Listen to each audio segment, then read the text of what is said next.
My husband secretly planted a bag in my office at work. I found it and realized what was inside could have sent me to federal prison for decades. So I quietly moved it into his luggage instead. At the airport security checkpoint, he completely lost his mind on the spot. My name is Nia. I am 33 years old, and I am about to show you exactly how a Spellman woman handles a betrayal. Before I continue this story, let me know where you are watching from in the comments below. Hit like and subscribe if you have ever had to stand up to someone who vastly underestimated your intelligence. The fluorescent lights of Hartsfield-Jackson Atlanta International Airport beamed down on the endless sea of travelers. It was a typical Friday afternoon, chaotic and loud with the constant hum of rolling suitcases and overlapping announcements echoing across the domestic terminal. I sat comfortably on a plush leather chair in a second-floor balcony lounge, sipping an iced matcha latte. From my vantage point, I had a perfect, unobstructed view of the main TSA security checkpoint down below. My designer sunglasses shielded my eyes, but my focus was sharp and unwavering. I was watching my husband, Julian. Julian was 35 years old, a charismatic and incredibly arrogant real estate developer who proudly wore his Morehouse College alumni status like a badge of superiority. Down below, he stood in the priority screening line, shifting his weight from foot to foot. He wore a tailored linen suit that screamed old money, looking every bit the successful Atlanta elite he desperately wanted everyone to believe he was. He thought he was flying out to Cabo for a solo business retreat. He had kissed my cheek that morning, smelling of expensive cologne and lies, promising he would call me the second he landed in Mexico. I knew the truth. I knew he was not going alone. I knew Vanessa, his young assistant with a penchant for designer bags she could not afford on her salary, was waiting for him at the gate.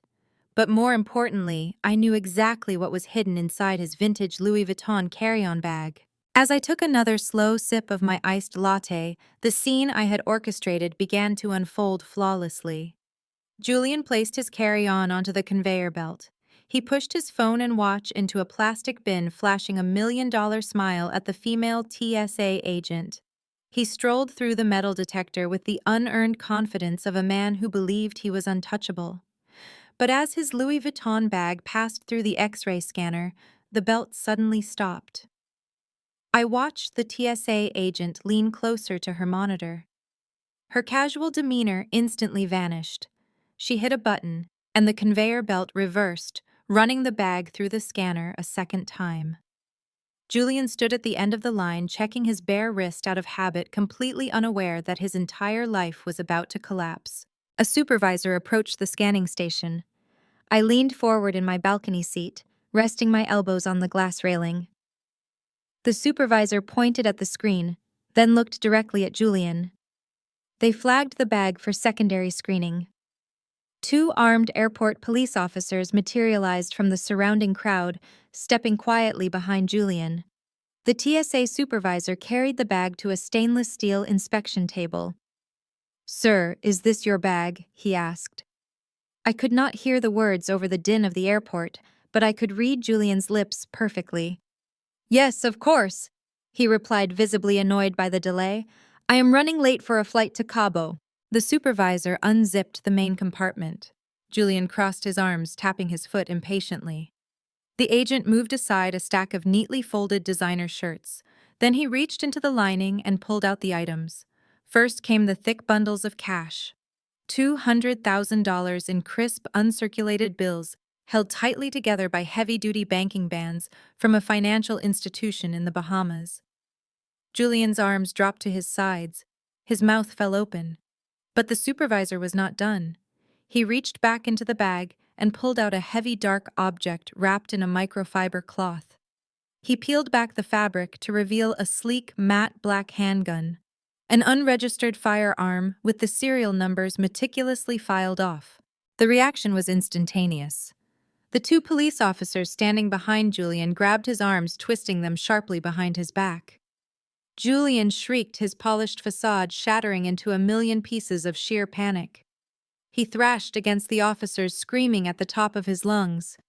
"That is not mine. I have never seen that before. Somebody planted that.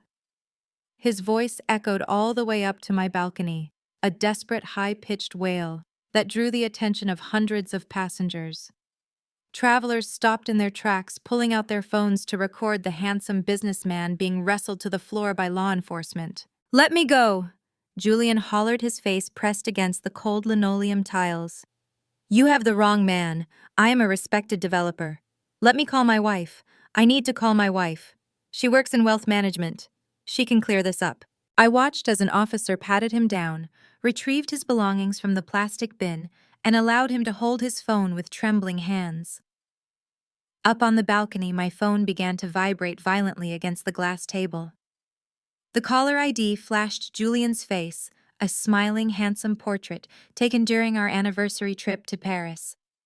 A trip where he had likely been texting Vanessa the entire time.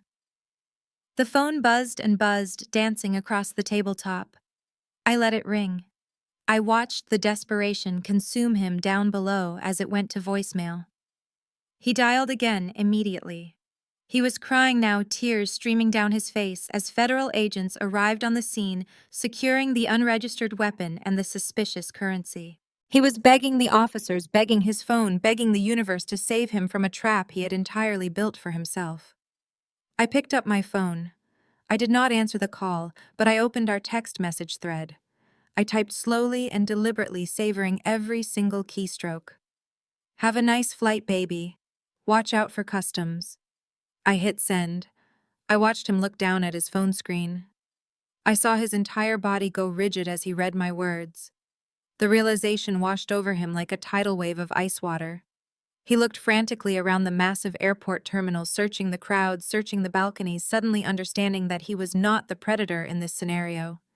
He was the prey. I blocked his number, took one last sip of my matcha latte, and stood up from my chair. I turned my back on the chaos, walking away as they dragged my husband out of the terminal in handcuffs. To understand the absolute satisfaction I felt watching Julian lose his freedom, you have to understand what I discovered exactly 48 hours earlier. It was Wednesday evening, late into the night. The skies over Atlanta were dark and heavy with rain. I was alone in my corner office at the wealth management firm in Buckhead, surrounded by financial reports and audit spreadsheets. I had stayed late to review some irregular transactions I had noticed in my personal accounts. For weeks, I had suspected Julian was stealing from me.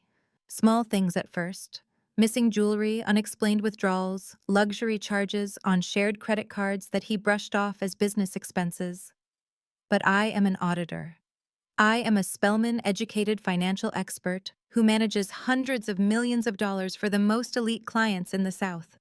You do not get to steal from me and expect the math to simply vanish into thin air. Because of my suspicions, I had quietly hired a private security firm to install hidden microcameras in my office and throughout our home. I wanted undeniable proof to use in a divorce proceeding. What I found instead was a conspiracy so vile it took my breath away. That Wednesday night, I needed a specific legal document from my personal office, safe, a heavy steel box bolted beneath my mahogany desk. I inputted my passcode and pulled the heavy door open. Tucked behind my property deeds and passport was a worn black canvas duffel bag. I had never seen it before. My heart rate spiked. I pulled the bag out, placing it on my desk. It felt unnervingly heavy. The zipper stuck slightly, but I forced it open. The smell of old canvas and metallic oil hit my senses first.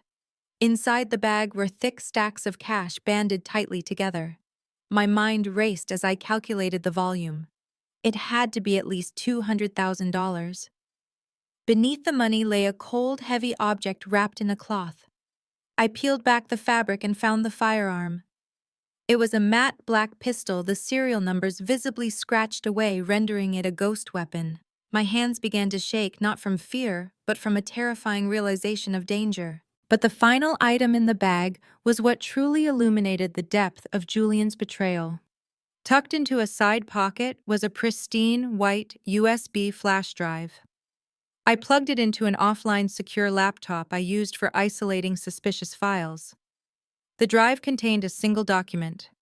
It was a drafted email completely formatted and ready to be sent from an anonymous encrypted server directly to the local field office of the Federal Bureau of Investigation. I read the text, my blood turning to ice in my veins. The email detailed a massive, highly sophisticated money laundering operation. It named my wealth management firm. It named my specific corporate accounts. And it named me, Nia Caldwell, as the sole architect of the crime. The email falsely claimed that I was using my elite status and client portfolios to wash illicit funds from overseas accounts. It stated that physical proof of this operation, including illegal cash and an unregistered weapon used for intimidation, could be found hidden inside the personal safe in my corner office. Julian was not just cheating on me, he was not just leaving me, he was framing me for federal crimes. He had orchestrated a plan to send his own wife to federal prison for decades. He intended to tip off the FBI, watch them raid my office, and then use the resulting chaos to completely drain our remaining marital assets. He would flee to Cabo with Vanessa living a life of luxury while I rotted in a jail cell branded as a disgraced criminal executive. The sheer cruelty of his plan was paralyzing. But I did not cry. I did not scream. I did not call him and demand an explanation. Tears are a luxury for people who have the time to be victims. I was not a victim. I was a survivor who was entirely out of time. I breathed in deeply, steadying my hands, and I went to work. I accessed the encrypted feed from the hidden camera I had installed in my office just 2 weeks prior. I rewound the footage, scanning through the days until I hit Tuesday evening. There, in high definition, was my husband. Julian had used his spouse access card to enter my building after hours. The camera captured him walking into my office holding the black duffel bag. It captured him inputting the safe code, a code he must have watched me type from over my shoulder at home. It captured him shoving the bag into the back of the safe, closing the door, and then standing up.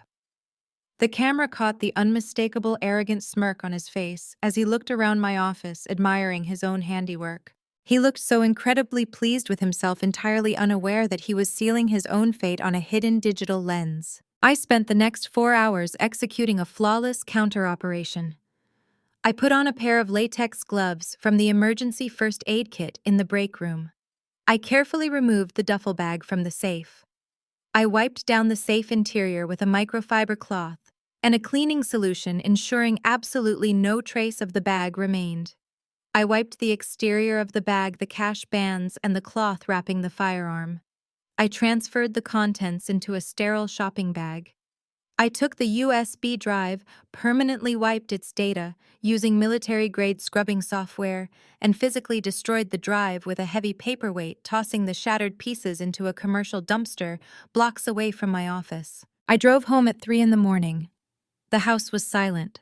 Julian was fast asleep in our master bedroom, dead to the world, dreaming of his impending Mexican getaway.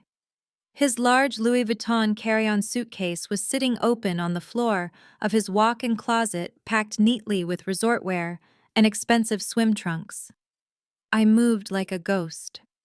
I slipped into his closet, closing the door silently behind me. I took the stacks of cash and the wrapped firearm from my sterile bag. I carefully tucked them deep into the lining of his luggage, burying them beneath his folded linen shirts and silk trousers. I arranged everything so that the moment a TSA agent unzipped the bag and searched the bottom layer, the illegal contraband would be the first thing they found.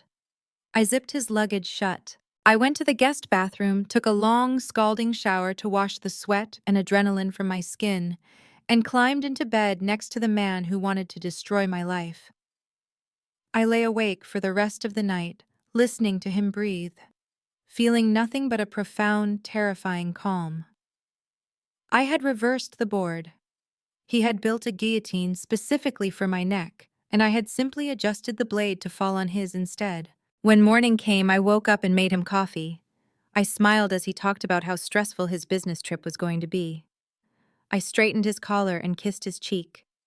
I watched him grab the Louis Vuitton bag, oblivious to the fact that it was now a ticking time bomb. I told him I had a morning meeting near the airport and offered to drive behind him. He thought I was being a supportive, loving wife. He had absolutely no idea that I was simply ensuring my front row seat to his total and complete destruction. And that is how I found myself sitting on that airport balcony, sipping a matcha latte, watching the federal agents drag my treacherous husband away. But this was only the beginning. Julian thought he was the mastermind of our demise. He had no idea that I had spent the last 2 years quietly uncovering every single one of his secrets, and I was about to unleash a firestorm that would burn his entire family to the ground. The morning sun spilled across the quartz countertops of my kitchen, casting long, sharp shadows that sliced through the pristine white space. 24 hours had passed since Julian was dragged out of the domestic terminal in handcuffs. The house, usually suffocating under the weight of his ego, felt incredibly light. I stood at the island wearing a silk robe, methodically slicing a fresh grapefruit. The espresso machine whirred in the background, a comforting rhythmic sound that perfectly matched my internal calm. I had slept for a solid 8 hours. It was the best rest I had gotten in 2 years. I took a moment to appreciate the absolute silence of my Buckhead mansion. Floor-to-ceiling windows offered a panoramic view of the lush, manicured landscape outside. This house was a testament to success, a physical manifestation of late nights, grueling audits, and relentless corporate ladder climbing. Julian loved to host lavish parties here, parading his Morehouse brothers through the halls, subtly implying that his real estate ventures funded this opulence. I had always allowed him that illusion. I let him play the king of the castle because it kept him docile. But the king was currently wearing a paper-thin jumpsuit in a federal holding cell, and the castle was finally mine alone. The espresso machine beeped. I reached for my favorite ceramic mug, anticipating the first bitter, perfect sip of the morning. That was when the heavy oak double doors at the front of the house flew open with a violent crash. The sound echoed through the foyer, followed by the frantic clicking rhythm of aggressive high heels striking the hardwood floor. I did not flinch. I did not drop my knife. I knew exactly who was coming. Beatrice Caldwell stormed into my kitchen like a hurricane wrapped in Sunday morning couture. She wore a tailored St. John's suit, her hair sprayed into an immovable helmet of perfection. She was the reigning queen of her mega-church society, a woman who wielded her prayer circle like a mafia syndicate. Right behind her was Keisha, Julian's younger sister. Keisha was 32, chronically unemployed, and entirely dependent on the allowance Julian secretly funneled to her from our joint accounts. She was dressed in head-to-toe designer logos, clutching her phone like a weapon. "You vindictive, evil little girl!" Beatrice screamed, her voice shattering the morning tranquility. She marched across the kitchen, her face twisted in a mask of pure, unadulterated rage. "Where is he? What have you done to my son?" I picked up my mug and calmly walked over to the espresso machine. I pressed the brew button. The rich, dark liquid began to pour. "Good morning, Beatrice," I said, keeping my tone perfectly conversational. "It is a bit early for unannounced visitors. Did you lose your key? Oh, wait. I changed the security codes at midnight." Beatrice closed the distance between us in 3 rapid strides. Her eyes were wild, stripped of her usual pious grace. She raised her hand, her heavy diamond rings catching the morning light, and swung her palm directly at my face. She expected me to cower. She expected the girl from the wrong side of the tracks who had spent the last 5 years trying to earn her approval to shrink away. But I was not that girl anymore. I simply took a half step back. Her hand sliced through the empty air, the momentum throwing her entirely off balance. She stumbled forward, her designer heels skidding against the polished floor, and she narrowly avoided crashing into the kitchen island. I did not spill a single drop of my coffee. I lifted the mug to my lips and took a sip, letting the silence stretch for a long, agonizing second. "Assaulting me in my own home is a bold strategy, Beatrice," I said smoothly. "Especially when your son is already facing federal charges. Do you really want to make this a family reunion behind bars?" "Do not you dare threaten my mother!" Keisha shrieked, stepping out from behind Beatrice. She thrust her phone forward, The screen was illuminated with the bright, flashing interface of an Instagram live broadcast. I could see the viewer count climbing rapidly, the little numbers spinning as her 50,000 followers tuned in to watch the drama unfold. Keisha fancied herself a luxury lifestyle influencer, though her entire brand was subsidized by my hard work. "I am live right now, Nia," Keisha yelled, making sure her voice carried clearly into the microphone. "Everyone is watching. I want the whole world to see exactly what kind of person you really are. You framed him. You planted that stuff in his bag because you knew he was going to leave you." "Did he tell you he was leaving me?"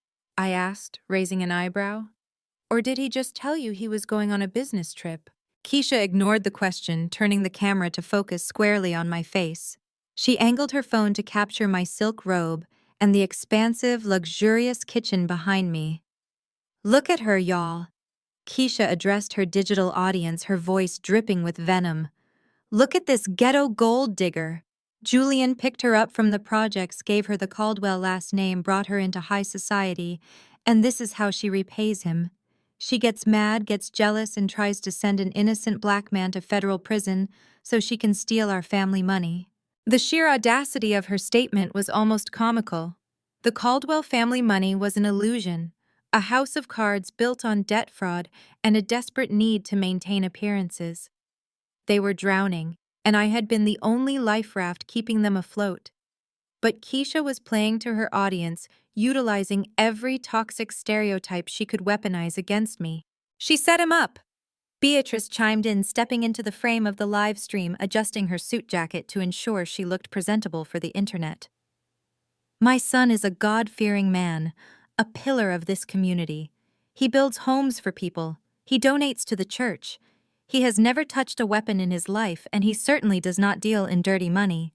This woman is sick. She is deeply unstable, and she orchestrated this entire nightmare because Julian finally realized she was unfit to be his wife." I leaned against the counter, watching the two of them perform. They were incredibly synchronized, a mother and daughter duo who had spent their entire lives manipulating narratives to suit their needs. They truly believed that if they yelled loud enough, if they publicly shamed me in front of enough people, I would break. They thought the threat of social ruin would force me into submission. "Call your lawyers right now," Keisha demanded, shoving the phone closer to me. "Call those high-priced attorneys you keep on retainer and tell them to go bail my brother out. Tell them you made a mistake. Tell the police the bag was yours. If you do not fix this right now, Nia, I swear to God I will ruin you in this city. You will never show your face in Atlanta again." "You have 5 minutes to get on the phone with the FBI," Beatrice added, her voice dropping to a menacing hiss. "You will march down to that precinct and you will sign a full confession. You will tell them you suffered a mental breakdown. You will say you packed his bag in a fit of delusion. You will clear my son's name or I will personally ensure you are destroyed." I looked at the phone screen. The comments were scrolling by at lightning speed. People were tagging gossip blogs, calling me names, demanding answers. Keisha was thriving on the attention, her eyes wide with the thrill of viral engagement. She thought she had me trapped. She thought the presence of an audience would force me to perform the role of the apologetic, hysterical wife. They fundamentally misunderstood the rules of the game we were playing. They thought this was a battle over social standing. They thought this was about who looked better on the internet or who had more clout in the church pews. They did not understand that I was not playing for social points. I was playing for absolute, unconditional destruction. I set my coffee mug down on the counter. The soft clink echoed sharply, cutting through their frantic shouting. I stood up straight, squaring my shoulders, and looked directly into the lens of Keisha's camera. I did not blink. I did not raise my voice. I projected the cold, calculated authority of a woman who held every single winning card in her hand. "Are you quite finished?" I asked. My voice was dangerously quiet, the kind of quiet that precedes a devastating storm. Keisha sneered, keeping the camera steady. "I am not finished until you get my brother out of a cage." "Julian is in a cage because he is a criminal," I said, evenly holding her gaze. "But since you are so eager to broadcast family business to 50,000 strangers this morning, let us give your audience a real show. Let us talk about the Caldwell family money you claim I am trying to steal." Beatrice's eyes narrowed. Do not you dare try to spin this. I ignored her. I turned my back to the camera, walked over to my leather briefcase resting on a nearby stool, and popped the brass latches. I reached inside and pulled out two thick, heavy folders sealed with bright red tabs. The weight of the paper in my hands felt like absolute power. I walked back to the kitchen island and tossed the first folder directly onto the marble surface right in front of Beatrice. The dull thud made both women flinch. "You want to talk about Julian being a pillar of the community?" I asked, my voice slicing through the tense air of the kitchen. "You want to talk about his generous donations to your congregation? Let us talk about exactly where that money came from, Beatrice. Let us talk about the truth." The live stream was still running. The comments had suddenly slowed down the audience, sensing a massive shift in the atmosphere. Keisha's grip on her phone faltered slightly, her influencer bravado cracking under the sheer intensity of my composure. Beatrice stared at the red folder, a sudden, unpredictable hesitation flickering across her perfectly made-up face. She did not know what was inside, but her survival instincts were finally kicking in, warning her that she had just walked into a fatal ambush. I placed my hands flat on the island, leaning closer to my mother-in-law. I was about to dismantle her entire life, and I was going to do it live on the internet. "Welcome to the broadcast, everyone," I said loudly and clearly, making sure the microphone picked up every single syllable. "Since Keisha wants to make our family business a matter of public record this morning, I think it is only fair that her followers get the full, unvarnished truth. You all tuned in to see a gold digger getting exposed. Well, you are about to get your wish. Just make sure you are looking at the right person." Keisha shifted her weight, her phone trembling slightly in her grip. "What are you talking about?" she snapped. "Stop playing games and call your lawyers." "I do not need to call my lawyers, Keisha," I replied, tapping my manicured fingernail against the heavy red folder resting on the marble counter. "Because my lawyers already have copies of everything inside this file, and so does the forensic accounting firm I hired 3 weeks ago." I flipped the red cover open. Inside were hundreds of pages of bank statements, wire transfer logs, shell company registrations, and heavily highlighted church ledger entries. I flattened the stack of papers, smoothing my hand over the top sheet. "Beatrice," I began, my voice echoing off the high ceilings of my kitchen, "you have spent the last 5 years telling everyone in your megachurch that Julian is a blessing to the community. You boast about his real estate developments. You brag about his generous tithes. You stand at the pulpit every Sunday as the church treasurer, commanding respect and demanding financial transparency from your congregation." Beatrice stiffened. Her flawless posture became incredibly rigid. "My service to the Lord has nothing to do with your vicious lies," she hissed, though her eyes darted nervously down to the exposed bank logos on the documents. "It has everything to do with it," I countered, pulling a thick packet of wire transfer receipts from the folder and fanning them out across the kitchen island. "Because your golden boy son is not a successful real estate developer. Julian has not closed a legitimate, profitable real estate deal in over 2 years. His company is drowning in debt. He has been funding his luxury lifestyle, his designer suits, and his trips to Cabo by stealing." "Liar!" Keisha yelled, thrusting the phone closer to my face. "Julian is a millionaire." "Julian is a thief," I corrected, staring dead into the camera. "And he did not just steal from anyone. He stole from the exact people who trusted him the most. For the past 18 months, Julian has systematically embezzled $500,000 directly from the Greater Hope Ministries Building Fund." The silence that fell over the kitchen was deafening.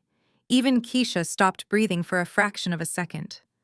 Beatrice let out a sharp gasp, her hand flying up to cover her chest. "You see," I continued, addressing the live stream audience directly now, "the church has been raising money to build a new community center for at-risk youth.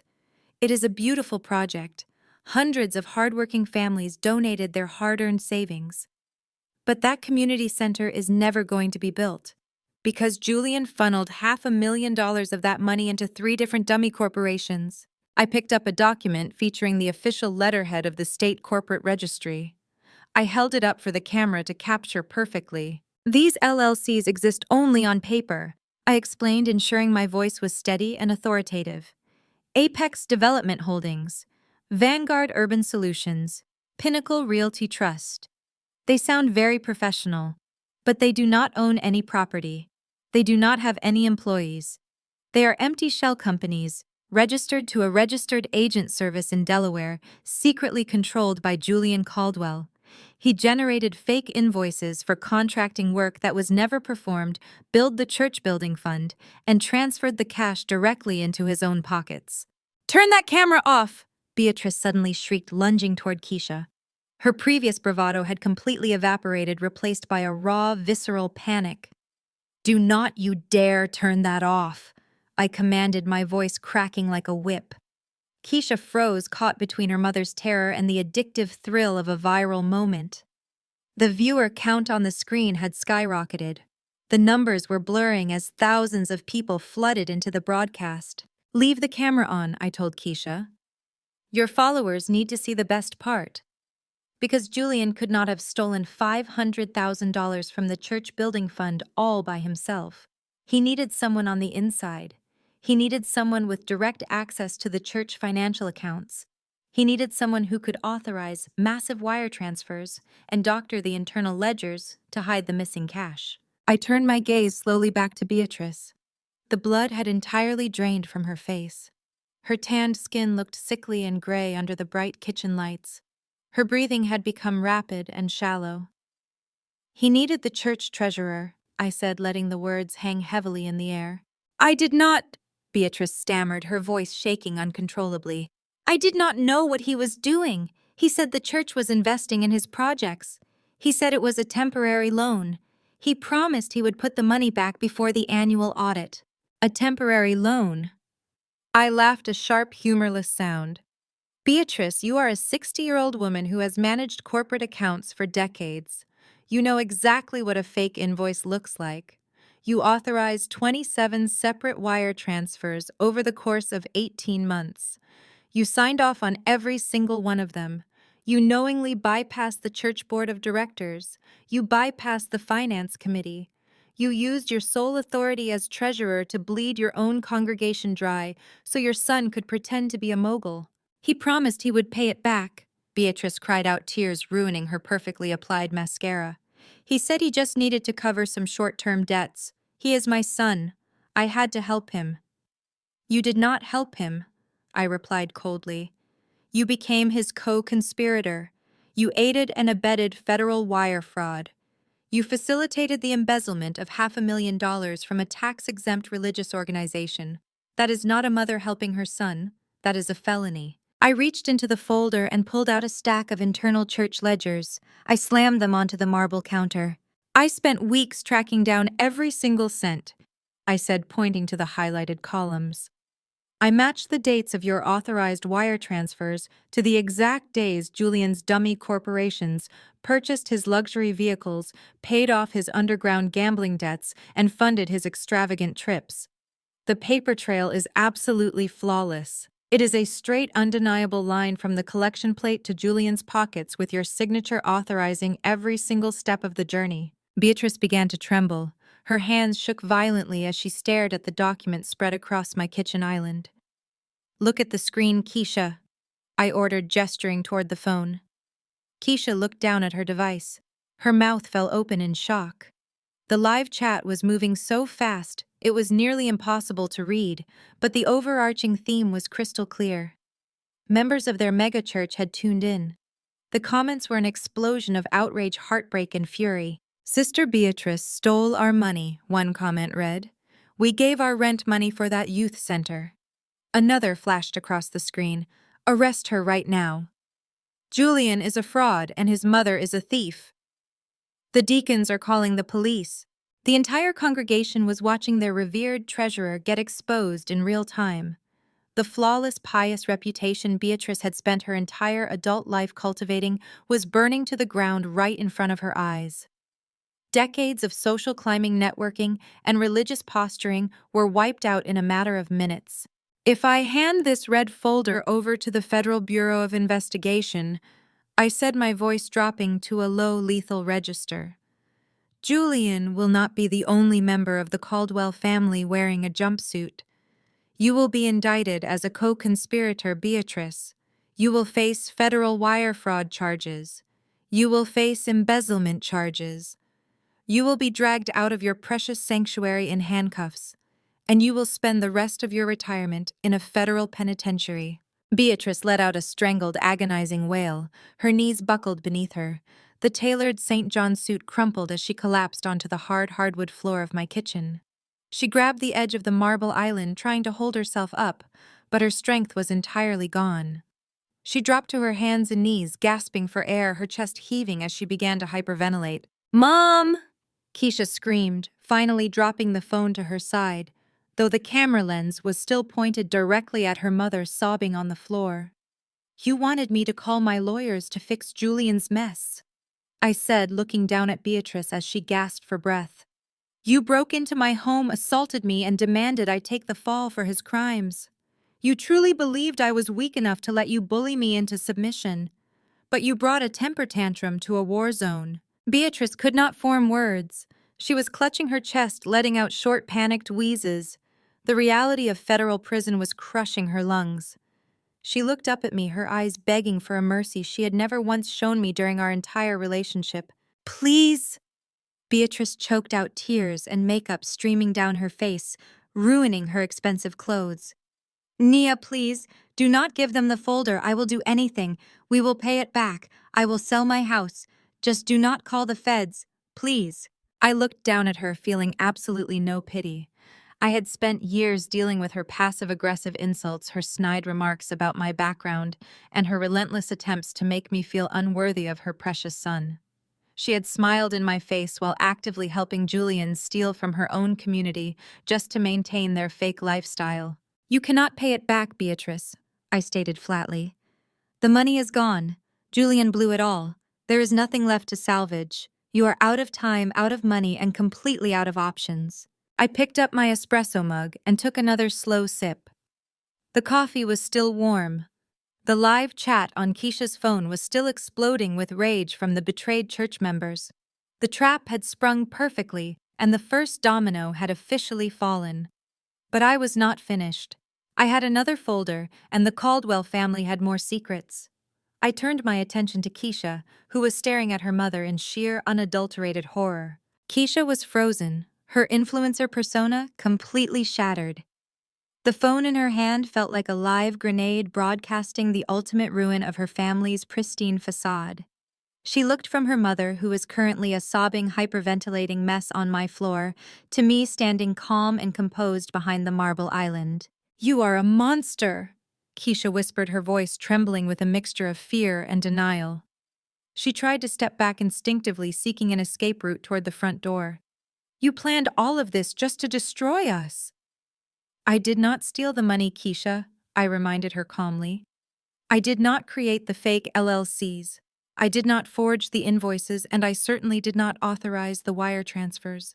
I simply brought the receipts. You all chose to broadcast it." I walked around the island, stepping carefully past Beatrice, who was still weeping into her hands. I approached Keisha, my eyes locking onto hers. The fear radiating from her was palpable. She had always relied on her mother and brother to insulate her from the real world, to fund her superficial lifestyle, and protect her from consequences. Now her protectors were either in federal custody or begging for mercy on my kitchen floor. "And since we are doing a full accounting of the Caldwell family finances this morning," I said, reaching back onto the counter to grab the second folder, "we should probably discuss your role in all of this, Keisha, because Julian did not just steal from the church, and he did not just try to frame me. He had a lot of expensive habits to fund, and you were one of his biggest liabilities." Keisha's eyes widened in sheer terror. She looked down at the second thick folder in my hand, suddenly realizing that the firestorm I had unleashed was not stopping with her mother. The camera was still recording, the audience still watching, as I prepared to drop the next devastating receipt. Keisha lunged for the phone. Her polished, manicured fingers scrambled frantically across the screen, swiping and tapping in a desperate bid to kill the broadcast. Her breathing was ragged, her eyes blown wide with the sudden realization that the digital guillotine she had built for me was now swinging directly toward her own neck. "No, no, no, turn it off!" Keisha shrieked, her thumbs fumbling against the glass display. The device slipped in her sweaty grip. I moved faster. My hand shot out, clamping around her wrist with an iron grip. She gasped, freezing in place. With my free hand, I smoothly extracted the phone from her trembling fingers. I stepped back, adjusting my grip, and tapped the screen to lock the front-facing camera directly on her panicked face. I held the phone steady, making sure the angle perfectly framed Keisha's terrified expression and Beatrice's weeping form on the floor behind her. The viewer count at the top corner of the screen crossed 80,000. The entire city of Atlanta was watching. "Do not touch that button, Keisha," I said, my voice projecting crisp and clear into the microphone. "You wanted transparency. You wanted to expose a fraud to your followers. It would be incredibly rude to deny them the grand finale." "Nia, please," Keisha begged, her voice cracking. The tough, untouchable influencer persona had evaporated completely. She raised her hands, palms facing outward, retreating until her back hit the stainless steel refrigerator. "Whatever is in that folder, you do not have to do this. We are family." "We are not family," I corrected her, my tone dropping to a glacial chill. "We are collateral damage in your brother's disastrous financial schemes. And it is time your 50,000 followers learned exactly how you fund those shopping sprees and luxury vacations you post every single day." I balanced the phone against the heavy marble fruit bowl on the island, keeping the lens perfectly aimed at her. I flipped open the second red-tabbed folder. The crisp sound of turning paper echoed loudly in the quiet kitchen. I pulled out a stack of heavily redacted financial statements and held the first page up to the camera lens so the thousands of viewers could see the official bank letterhead. "Let us begin with the Caldwell Family Trust," I announced, tapping the top of the page. "The trust fund left to you by your late grandfather. The fund that was supposed to secure your future, pay your rent, and cover your tuition at the Savannah College of Art and Design. You love bragging about that trust fund on your daily vlogs, do not you, Keisha? You love telling your audience that generational wealth is the key to your success." Keisha shook her head rapidly, her eyes darting toward the front door. "Stop it. You are lying. Julian manages that trust for me. He is a financial genius." "Julian is a degenerate gambler," I countered, tossing the first document onto the island. "And he is not a genius. He is just desperate. Take a close look at these statements, Keisha. Take a look at the balance." I shoved a highlighted bank statement toward her. She flinched, but her eyes inevitably fell upon the numbers. Her jaw went slack. The color drained from her face, leaving her looking hollow and sick. "Zero," I read aloud, making sure the microphone caught every syllable. "The balance is zero. Your trust fund is completely gone. Every single penny." "No," Keisha gasped, clutching her chest. "No, that is impossible. My tuition is paid. I am taking classes next week. My rent is paid for the year." "Your tuition has not been paid in 3 semesters," I informed her, pulling a formal letter from the folder. "I have the academic suspension notice right here. The university expelled you for non-payment 9 months ago. You have been waking up every morning, getting dressed in designer clothes, and driving to a coffee shop to pretend you are going to class. You have been lying to your mother, lying to your followers, and lying to yourself." "Julian promised he took care of it," she cried out, her voice rising to a hysterical pitch. "He said the bank made an error. He said the money was just tied up in a high-yield investment." "The only thing your money was tied up in was underground poker tables," I stated, pulling out the most damning piece of evidence. It was a thick stack of wire transfers and handwritten promissory notes Julian had foolishly kept records of.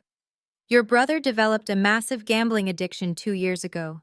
He owes hundreds of thousands of dollars to people who do not accept apologies or payment plans. When his own business accounts ran dry, he needed liquid cash to keep his creditors from breaking his legs. So he looked at the easiest target available." I leaned across the island, locking my eyes with hers. "He drained your trust fund, Keisha. He liquidated your entire inheritance. He took the money your grandfather left you, and he threw it away on riverboat casinos and illegal high-stakes games in the back rooms of Atlanta cigar lounges. You are completely and utterly broke." Keisha staggered backward, her knees giving out. She slid down the front of the refrigerator, landing on the floor just a few feet away from where her mother was still quietly sobbing. Keisha pulled her knees to her chest, rocking back and forth. The absolute destruction of her reality was too much for her to process. She had built her entire identity around being a wealthy, carefree socialite. Now the world knew she was a suspended student living off a drained inheritance betrayed by the brother she worshipped. I glanced at the phone screen. The chat was a merciless blur of digital consequence. Her followers were turning on her with breathtaking speed. They were mocking her fake designer hauls, laughing at her expelled status, and calling her a fraud. The internet is a brutal arena, and Keisha had just been thrown to the lions on her own live stream. "My car," Keisha whispered, suddenly looking up with wild, tear-filled eyes. "Julian bought me that Porsche. It is in my name. I still have my car. I can sell it." Right on cue, a harsh blaring air horn shattered the morning air. The heavy metallic sound echoed through the sprawling windows of my kitchen, coming directly from the circular driveway out front. I smiled. The timing could not have been more flawless. "I am glad you brought up the car," I said. I picked up the phone from its resting place. I walked over to the massive floor-to-ceiling windows that overlooked the front of the property, panning the camera lens so the 80,000 viewers could get a perfect high-definition view of the driveway. Parked directly in front of the manicured fountain was Keisha's prized possession, a custom-painted pink Porsche Macan. It was the vehicle featured in nearly every single one of her lifestyle photos. And currently, a massive heavy-duty tow truck was actively backing up to its front bumper. A burly man in a neon safety vest was already securing thick metal chains around the Porsche's front axles. Keisha scrambled off the floor and rushed to the window, pressing her face against the glass. "Hey!" she screamed, banging her fists against the reinforced pane. "Hey, get away from my car! What are they doing? Stop them!" "They are executing a lawful repossession, Keisha," I explained, holding the camera steady on the chaotic scene outside. "Julian did not buy you that car. He leased it under his failing corporate account, and he has not made a payment on that lease in 7 months. The bank has been looking for that vehicle for weeks. I simply did them the courtesy of providing your exact GPS location this morning." The tow truck engine roared to life. The winch ground loudly, pulling the metal cables taut. The front tires of the pink Porsche slowly lifted off the pristine cobblestone driveway. Keisha shrieked a primal sound of total loss, watching her ultimate status symbol get hoisted into the air. "You cannot do this!" Keisha wailed, spinning around to face me. Her makeup ruined, her designer clothes crumpled. "You cannot take everything from us. This is Julian's house. You cannot do this in Julian's house." I slowly lowered the phone, bringing the camera back to my face. I looked at Keisha, then at Beatrice, who had finally managed to pull herself up into a sitting position against the kitchen cabinets. They both looked like survivors of a shipwreck, clinging to the false hope that their son and brother still had some power left in this world. I took a deep, centering breath. It was time to deliver the final killing blow. "That is the final delusion we need to clear up today," I said, my voice echoing with absolute finality. "This is not Julian's house." Beatrice blinked, her brow furrowing in confusion. "What are you talking about? He bought this mansion 3 years ago. I saw the deed." "You saw a piece of paper he printed out to stroke his own ego," I corrected her. "Julian's credit was completely destroyed 3 years ago from his gambling debts and his failed real estate ventures. He could not qualify for a mortgage on a storage unit, let alone a $10 million property in Buckhead. I bought this house. The deed, the mortgage, and the property taxes are held entirely by an anonymous limited liability company." I reached into the pocket of my silk robe and pulled out a crisp, folded legal document. I dropped it onto the floor between the two women. "That LLC is owned 100% by me," I stated, staring down at them with cold, unwavering authority. "Julian's name is nowhere on the title. Julian's name is nowhere on the accounts. Legally, you are sitting on my private property." The realization crashed down on them. The mansion, the wealth, the status, it had all been mine. Julian had simply been a parasite attaching himself to my success to mask his own catastrophic failures. And now the host had finally severed the connection. "You have exactly 5 minutes," I said, checking the diamond watch on my wrist. 5 minutes to pick yourselves up off my floor, walk out those front doors, and get off my property. If you are still standing in my foyer when that clock runs out, I will press a button and summon my private security team. I will have you both arrested and charged with criminal trespassing. And I promise you the Atlanta police will not be nearly as polite to you as they were to Julian." Beatrice let out a sharp, ragged gasp. She scrambled to her feet, her hands shaking so badly she could barely smooth down her skirt. The utter humiliation of being thrown out of the house she had paraded around as her son's triumph was breaking her spirit entirely. She grabbed Keisha's arm, pulling her daughter violently away from the window. "Let us go," Beatrice hissed, her voice hollow and defeated. "We are leaving." "But my car," Keisha sobbed, looking frantically out the window as the tow truck began to pull away, carrying the pink Porsche down the long, winding driveway. "How are we supposed to get home?" "I suggest you start walking," I replied, pointing toward the massive double doors. "It is a beautiful morning for a hike. Or perhaps you can call an Uber. Just make sure the credit card you use is not tied to Julian's accounts. They have all been frozen by the federal government." Beatrice did not say another word. She grabbed her designer handbag from the entryway table, hooked her arm through Keisha's, and dragged her daughter toward the exit.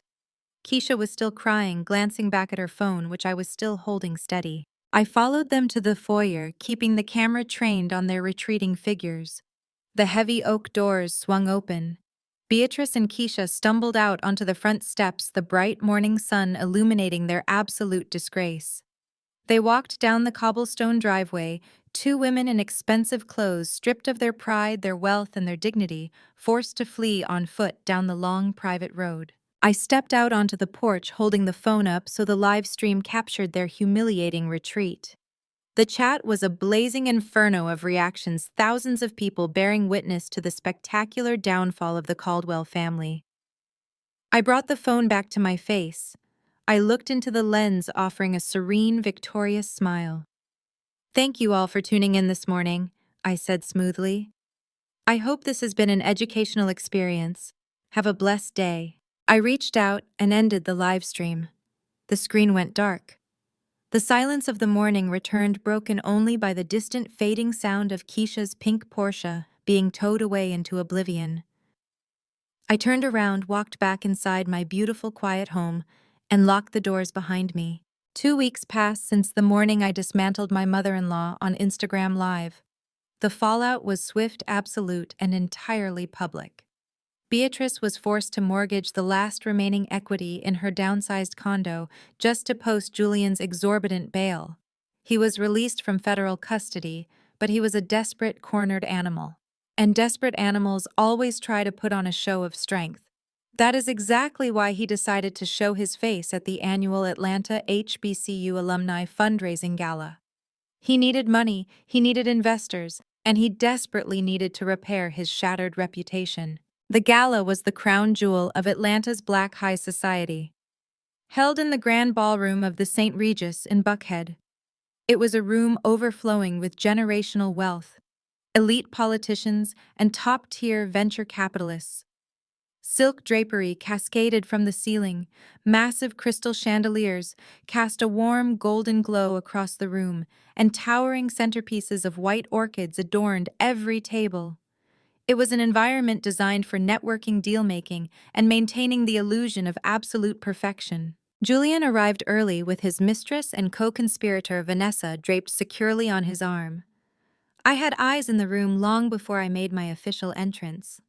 My fiercely loyal Spellman sisters and corporate colleagues kept me updated via a steady stream of text messages. Julian was aggressively working the room, nursing a glass of expensive bourbon and whispering his fabricated tale of woe to anyone with a checkbook. He was executing a masterclass in manipulation. He stood near the private bar, leaning in close to a group of elderly, deep-pocketed real estate investors.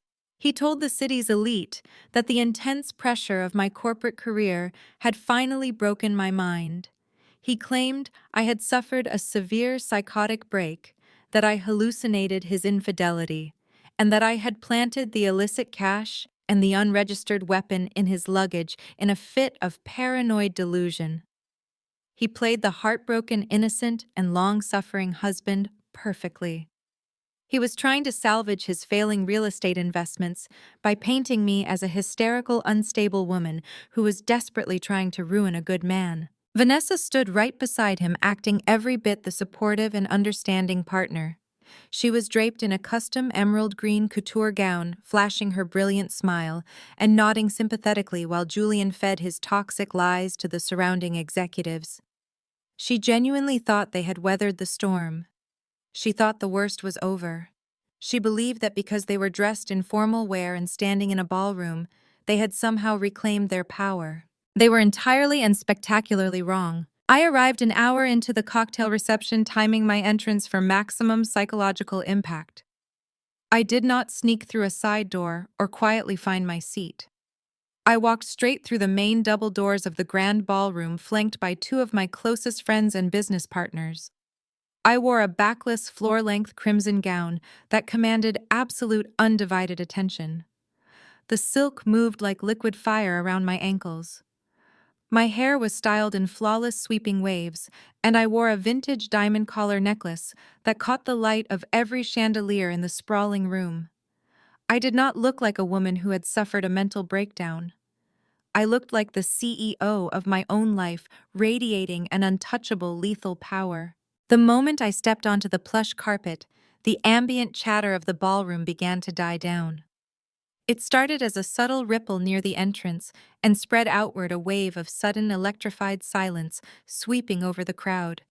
Heads turned. Conversations halted mid-sentence. Glasses paused halfway to lips. The elite of Atlanta parted like the Red Sea as I glided across the floor toward the VIP tables situated near the main stage. I kept my posture impossibly straight, offering serene, composed smiles to the investors and dignitaries I personally managed money for. I greeted bank presidents by their first names. I exchanged warm hugs with city council members.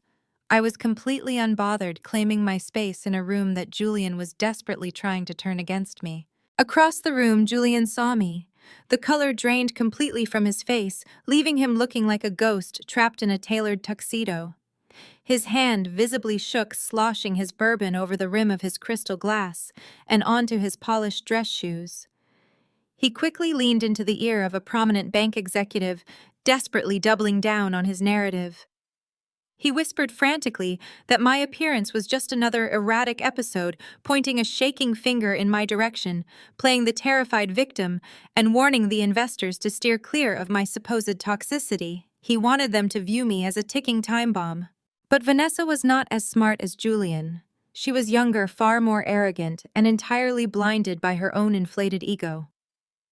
She saw me sitting at my reserved VIP table, sipping a glass of vintage champagne, surrounded by respected colleagues who were greeting me with absolute reverence.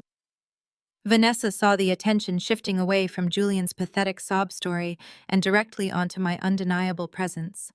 She felt her newfound status as Julian's leading lady slipping through her fingers. The spotlight was moving and she could not stand it. So she made a fatal miscalculation. She decided to confront me directly. I watched her march across the ballroom from the corner of my eye.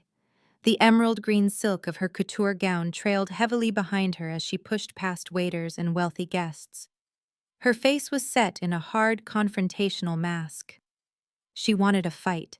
She wanted to provoke me into an ugly argument, hoping I would raise my voice, throw a drink, or do absolutely anything to validate Julian's claim that I was an angry, unstable woman. She wanted to trigger the stereotype. She wanted to goad me into performing the role of the bitter, hysterical ex-wife for the wealthy donors watching our every single move. Vanessa stopped directly in front of my table, placing her hands aggressively on her hips. She did not bother keeping her voice down. In fact, she projected her words loudly, ensuring the surrounding VIP tables could hear every single syllable of her attack. "You have a lot of nerve showing your face here tonight, Naya." Vanessa sneered, her voice dripping with venom and entirely lacking in class. "After what you tried to do to Julian, you really think these people do not know you are completely crazy?"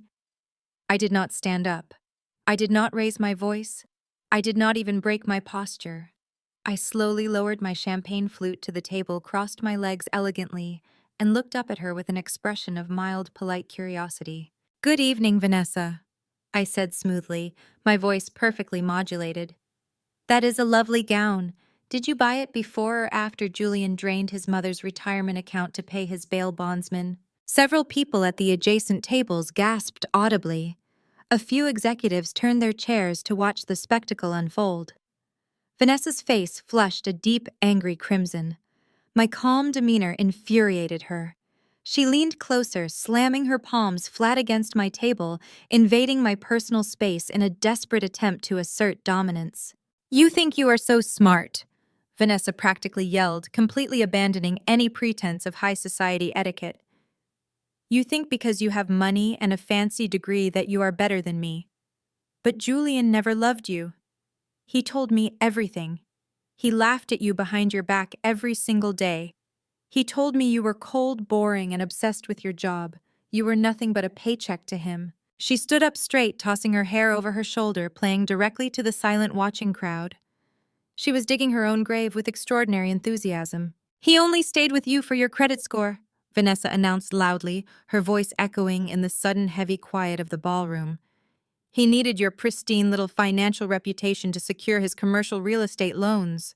You were nothing but a bank to him, and the minute he got what he wanted, he was always going to leave you for a real woman. Someone who actually knows how to make him happy. You are just bitter because you could not keep a man. She waited for me to snap. She was practically begging for it. She wanted the yelling, the finger pointing, the complete loss of emotional control. She wanted to prove Julian right. She wanted me to confirm the angry black woman stereotype in front of the very people who trusted me with their wealth. The air in the ballroom felt thick, charged with the kind of high-stakes tension that usually precedes a physical altercation. The string quartet playing in the background seemed to fade away entirely, overpowered by the sheer audacity of Vanessa's public display. I could see the reflection of the crystal chandeliers dancing in her furious, wide eyes. She was breathing heavily, her chest heaving against the tight bodice of her green gown, fueled by adrenaline and a profoundly misplaced sense of superiority. Julian, who had been watching from across the room, suddenly realized that his mistress had gone completely off script. His carefully crafted narrative of me being the aggressor was rapidly falling apart as Vanessa stood screaming at a seated, perfectly quiet woman. I saw him take a step forward, his hand reaching out as if he could somehow pull her back across the room, but he was frozen in place by his own cowardice. He knew that approaching my table meant facing me directly, and he did not have the spine for it. The city councilwoman seated to my left slowly set her fork down on her china plate, her expression a mix of absolute horror and refined disgust. The bank president across the table raised an eyebrow, exchanging a meaningful silent look with his wife. They were evaluating the scene precisely as I intended them to. They saw a loud, unhinged interloper attempting to terrorize a respected wealth manager. Vanessa mistook my silence for submission. She thought my refusal to engage in a screaming match meant she had won the exchange. She smirked, a cruel, triumphant expression settling over her features as she looked down at me. She truly believed she had successfully humiliated me in front of the Atlanta alumni elite. She believed she had cemented her place as the victor. She had no idea that I was simply giving her enough rope to hang herself. I was cataloging every insult, every loud accusation, and every boastful claim she made about Julian's finances. I was letting her build a mountain of public arrogance so the fall would be absolutely catastrophic. I reached out and gently picked up my champagne flute by its delicate crystal stem. I took a slow, deliberate sip, letting the sparkling vintage coat my throat. I lowered the glass and offered Vanessa a smile that contained zero warmth and absolute terrifying certainty. I had lured her perfectly into the kill zone, and she had walked right into it, completely blind to the fact that I was about to drop a nuclear bomb on her entire reality. You think your silence makes you look classy? Vanessa scoffed, shifting her weight from one stiletto to the other. She misinterpreted my absolute stillness for shock.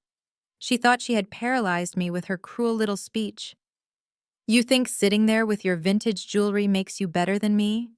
You are just a bitter ex-wife who could not keep her man interested. Julian is a visionary, and he needed a woman who actually matched his energy, a woman he could proudly build an empire with. To punctuate her absurd monologue, Vanessa dramatically raised her left hand, splaying her fingers wide so the overhead crystal chandeliers could catch the massive gemstone resting on her ring finger.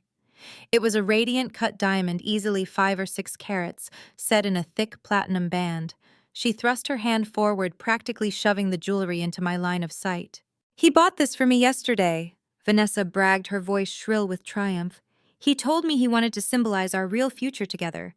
He said he never bought you anything this big because he never saw a real future with you. He is out here securing multi-million-dollar commercial deals, and he wants a wife who looks the part.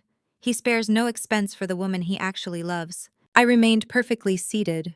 My legs stayed elegantly crossed beneath the crimson silk of my gown. I did not flinch, and I did not look away from the glittering rock on her finger. I let her talk. I let her dig the hole deeper and deeper, watching her shovel the dirt over her own head with every arrogant word. The city councilwoman next to me exchanged a bewildered glance with the bank president across the table. They were seasoned veterans of Atlanta high society, and they recognized a fool when they saw one. "Are you entirely finished, Vanessa?" I asked, my tone conversational and shockingly light. "I am finished when I say I am finished," she snapped, emboldened by the fact that I had not yet retaliated. "Julian is over there right now closing a massive downtown revitalization project. He is about to double his net worth. And you get to sit here and watch us take over this city." I offered her a final serene smile. Then, without taking my eyes off her flushed face, I raised my right hand and subtly snapped my fingers twice. Marcus, the executive director of the alumni gala, and a close personal friend, had been standing near the edge of the VIP section, watching the escalating scene with a mixture of concern and readiness. At my signal, he immediately stepped forward. He did not ask questions. He simply reached into his jacket pocket, pulled out a sleek wireless microphone used for the evening's keynote speeches, and placed it directly into my outstretched palm. Vanessa's arrogant smirk faltered. Her eyes darted from the microphone in my hand to Marcus, who gave me a respectful nod before stepping back into the shadows. She suddenly realized that my silence had not been a retreat. It had been an ambush. I tapped the head of the microphone once. A sharp, resonant thud echoed through the state-of-the-art sound system, instantly cutting through the ambient noise of the grand ballroom. The string quartet stopped playing abruptly. The low hum of networking and laughter died instantly. Every single face in the St. Regis ballroom turned toward table 1, hundreds of pairs of eyes locked onto me. I did not stand up. Standing would imply that I needed to exert physical effort to command the room. Instead, I leaned back slightly in my velvet-upholstered chair, resting the microphone near my lips. I projected the cold, calculated authority of a woman who held the executioner's axe. "Good evening, ladies and gentlemen," I began, my voice gliding smoothly through the speakers, filling every corner of the massive space. "I apologize for the unscripted interruption to such a beautiful evening. But since my husband's charming companion has decided to loudly broadcast the intimate details of Julian Caldwell's financial portfolio to our table, I felt it was my fiduciary duty to ensure all of his prospective investors received the exact same transparency." Across the room, I saw Julian drop his bourbon glass. The heavy crystal shattered against the polished dance floor. The amber liquid splashed against the trousers of the real estate magnates he had been actively trying to swindle. He lunged forward, his face a mask of absolute terror, but the sheer density of the crowd and the sudden heavy silence kept him frozen in place. I turned my attention back to the VIP table, looking directly at the powerful men and women seated around me, and then shifted my gaze to Vanessa, who was now standing completely rigid, her arms still awkwardly half raised. "Vanessa has just informed us that Julian is a visionary on the brink of doubling his net worth," I announced, letting a dry, razor-sharp amusement color my tone. "She claims he is closing multi-million-dollar commercial deals. I imagine he has been telling the exact same story to the esteemed investors gathered near the private bar tonight. It is a beautiful pitch. It is also a complete and total fabrication." A collective synchronized gasp rippled through the ballroom. The wealthy elite of Atlanta thrived on gossip, but they absolutely lived for financial bloodshed. Let us talk about Caldwell Commercial Properties. I continued, keeping my voice utterly devoid of emotion. For the past 24 consecutive months, Julian's real estate firm has not generated a single dollar of net profit. His vaunted downtown revitalization project is a phantom asset. He does not hold the zoning permits, he does not have municipal approval, and he certainly does not have the capital to break ground. The company has been operating in a state of catastrophic insolvency. Stop lying! Vanessa screeched, her voice cracking as panic finally pierced her arrogant facade.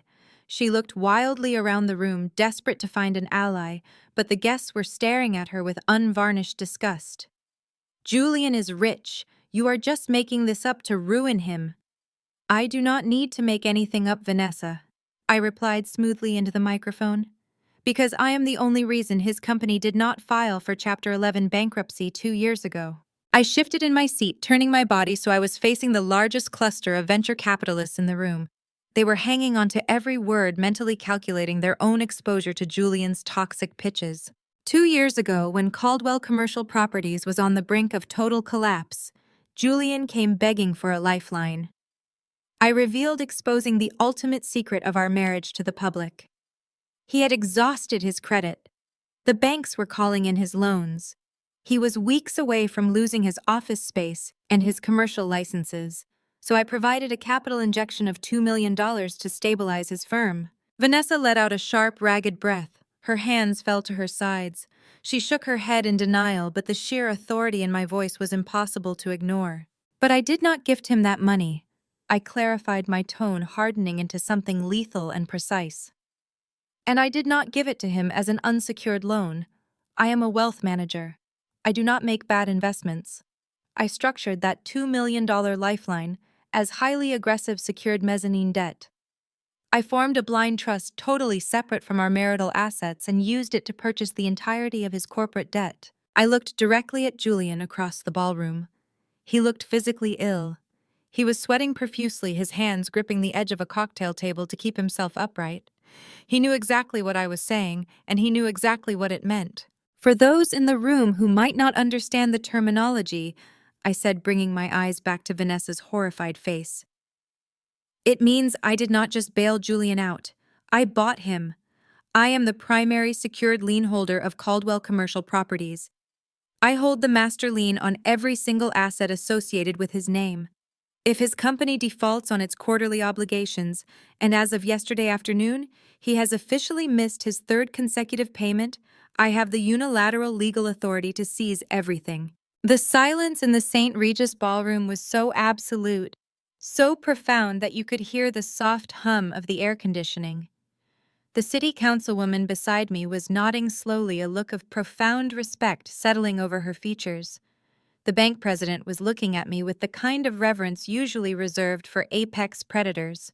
What does that mean? Vanessa whispered, her voice trembling. The aggressive couture-wearing mistress was gone, replaced by a terrified girl who realized she was standing in the middle of a minefield. It means I own the company, Vanessa. I explained, speaking slowly, so she could fully comprehend her own destruction.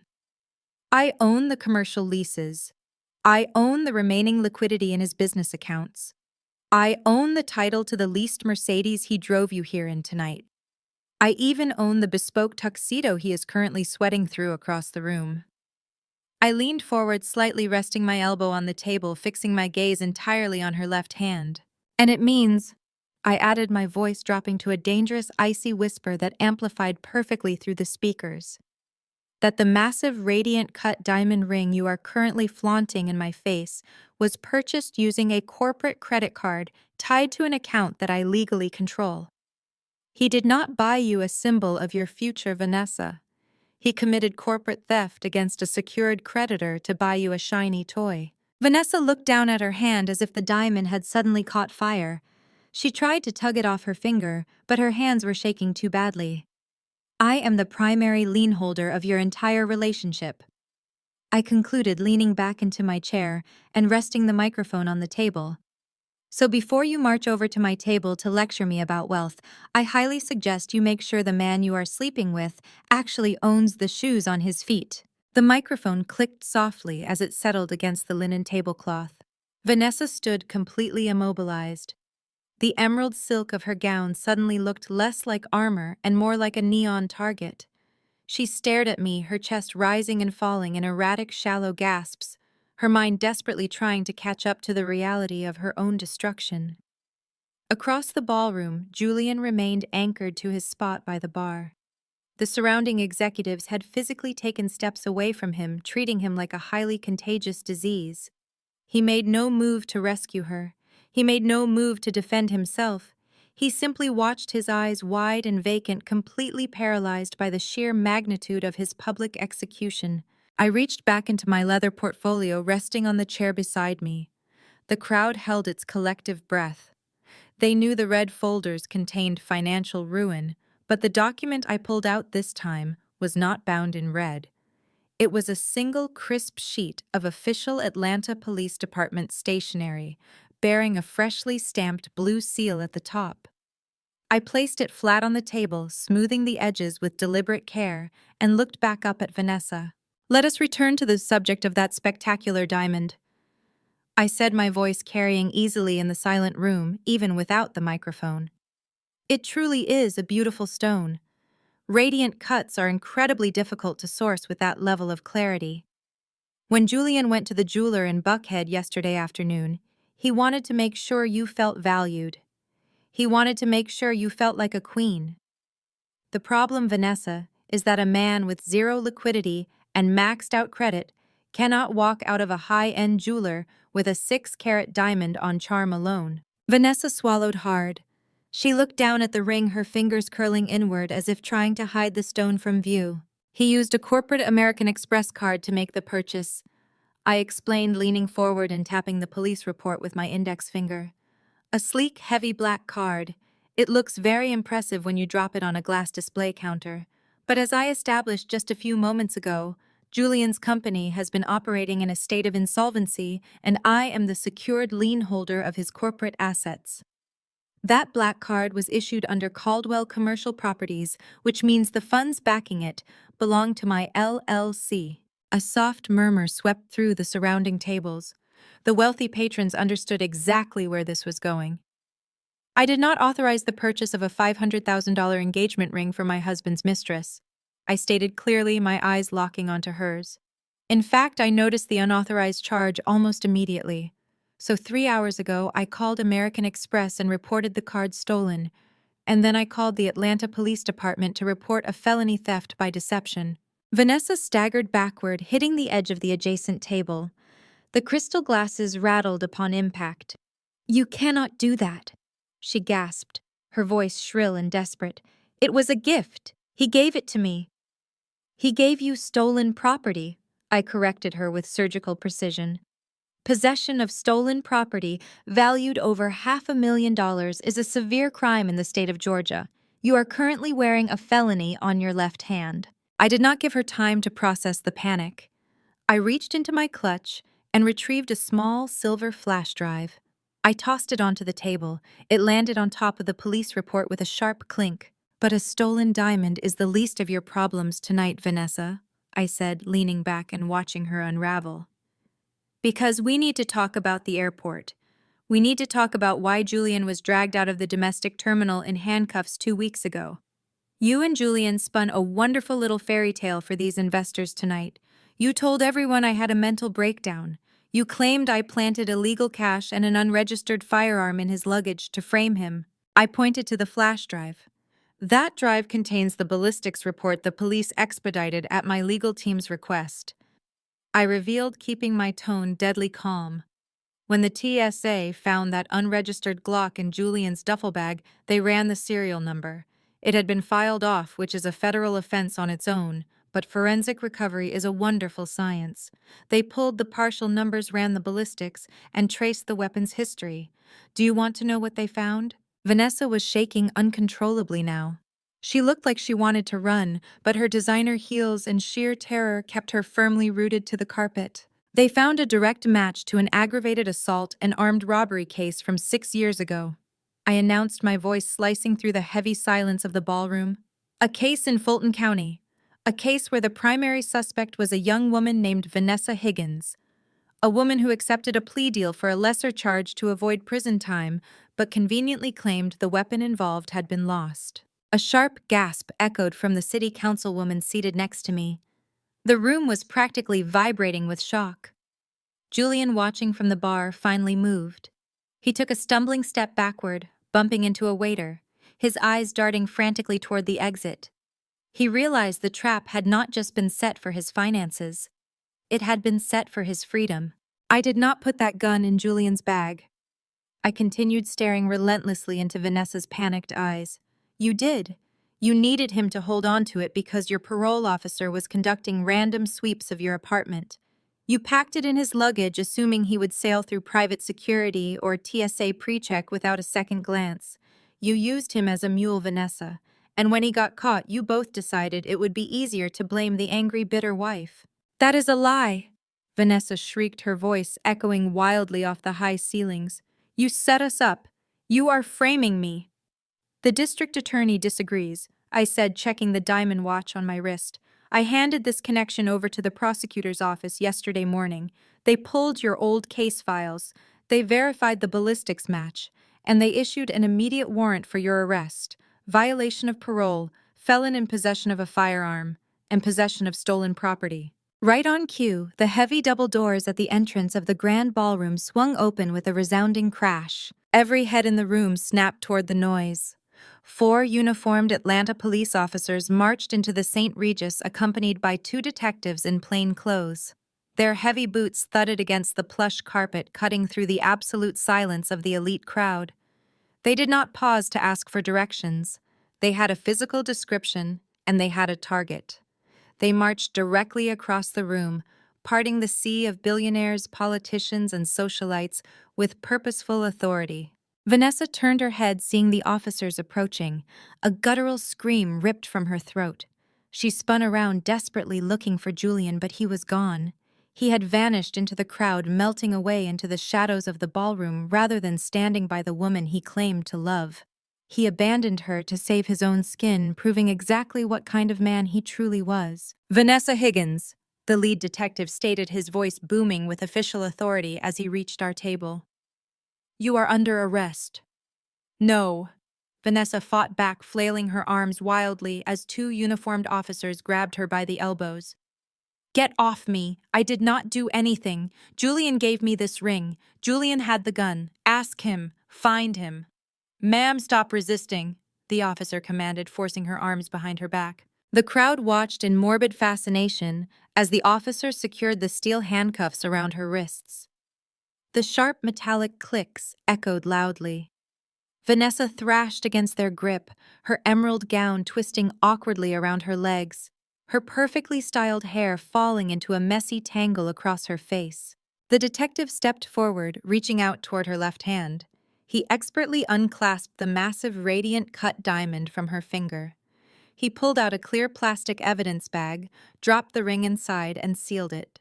He gave me a brief, respectful nod, acknowledging my role as the rightful owner of the stolen funds, before turning his attention back to the hysterical woman in custody. You set me up! Vanessa screamed at me, tears streaming down her face as the officers began marching her toward the exit. You ruined my life!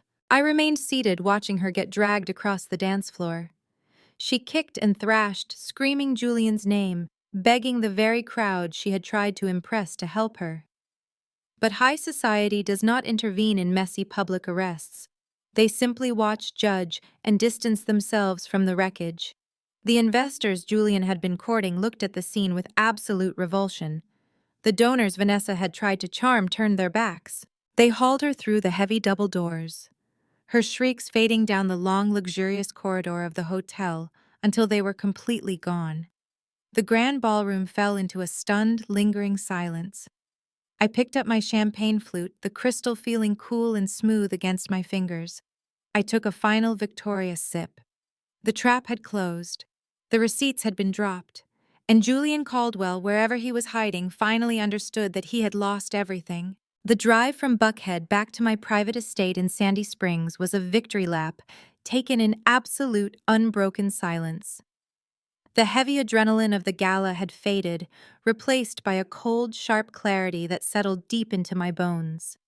My driver navigated the winding, tree-lined roads with practiced discretion, pulling up to the towering iron gates of my property. I stepped out of the vehicle, dismissed him for the night, and walked into the sprawling, cavernous foyer of my mansion. The marble floors echoed under the sharp click of my heels. The house was entirely dark, save for the ambient silver glow of the moonlight spilling through the massive floor-to-ceiling windows. I did not turn on the main lights. I knew Julian would come. A rat backed into a corner always tries to bite its way out. He had been thoroughly stripped of his mistress, publicly gutted of his fabricated wealth, and entirely robbed of his false reputation. He had nowhere left to run, no allies left to call, and absolutely no money left to hide behind. Desperation breeds a very specific kind of stupidity, and Julian was currently the most desperate man in the state of Georgia.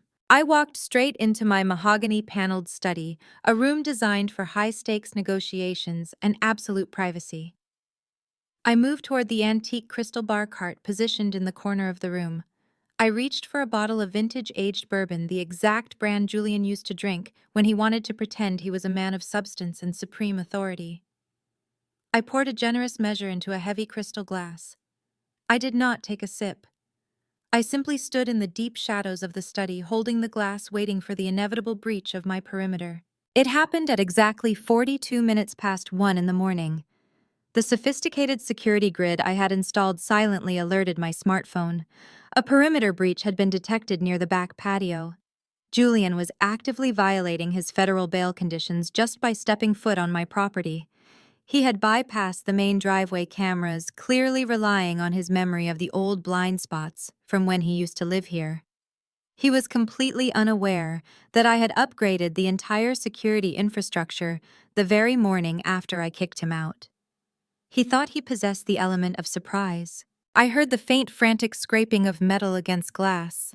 Then came the heavy, forced slide of the reinforced patio door being pried open off its track. He was inside. I listened to his heavy, erratic footsteps moving hastily through the chef's kitchen, stumbling against the edge of the marble island.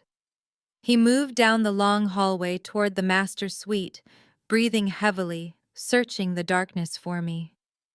When his chaotic footsteps finally approached the open doorway of my study, I raised the crystal glass and deliberately clinked my diamond ring against the rim.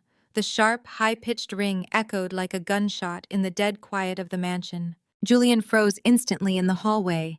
He pivoted wildly, his chest heaving, and lunged into the doorway of the study. At that exact moment, I reached over and flicked on the single brass reading lamp on my executive desk. The harsh, dramatic pool of light cut through the darkness, illuminating the space between us and exposing him in all his pathetic glory. He looked absolutely abhorrent. The custom-tailored tuxedo he had worn to the St. Regis Gala was utterly ruined. The silk bow tie hung loosely around his neck like a broken noose.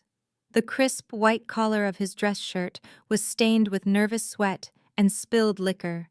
His eyes were heavily bloodshot, darting around the room with unhinged feral paranoia. Stripped of his arrogant facade, he was nothing but a dangerous cornered animal operating on pure adrenaline. He did not say a word at first. He marched aggressively across the Persian rug, reached inside his ruined tuxedo jacket, and pulled out a thick, violently crumpled stack of legal documents. He slammed them onto the surface of my mahogany desk with enough brutal force to make the bourbon in my glass ripple. "You think you won?" Julian snarled, his voice a raspy, deranged hiss that echoed in the quiet room. "You think you took everything from me tonight? You think because you bought my debt you magically own my soul?" I slowly raised the crystal glass to my lips. I took a deliberate, measured sip of the bourbon, letting the fiery liquid settle in my chest. I kept my expression an impenetrable mask of pure ice, completely ignoring the papers he had just thrown at me. My silence only infuriated him further. He pointed a shaking, aggressive finger directly at the documents on the desk. That is our prenuptial agreement, Nia, Julian yelled, the veins in his neck bulging against his sweat-stained collar.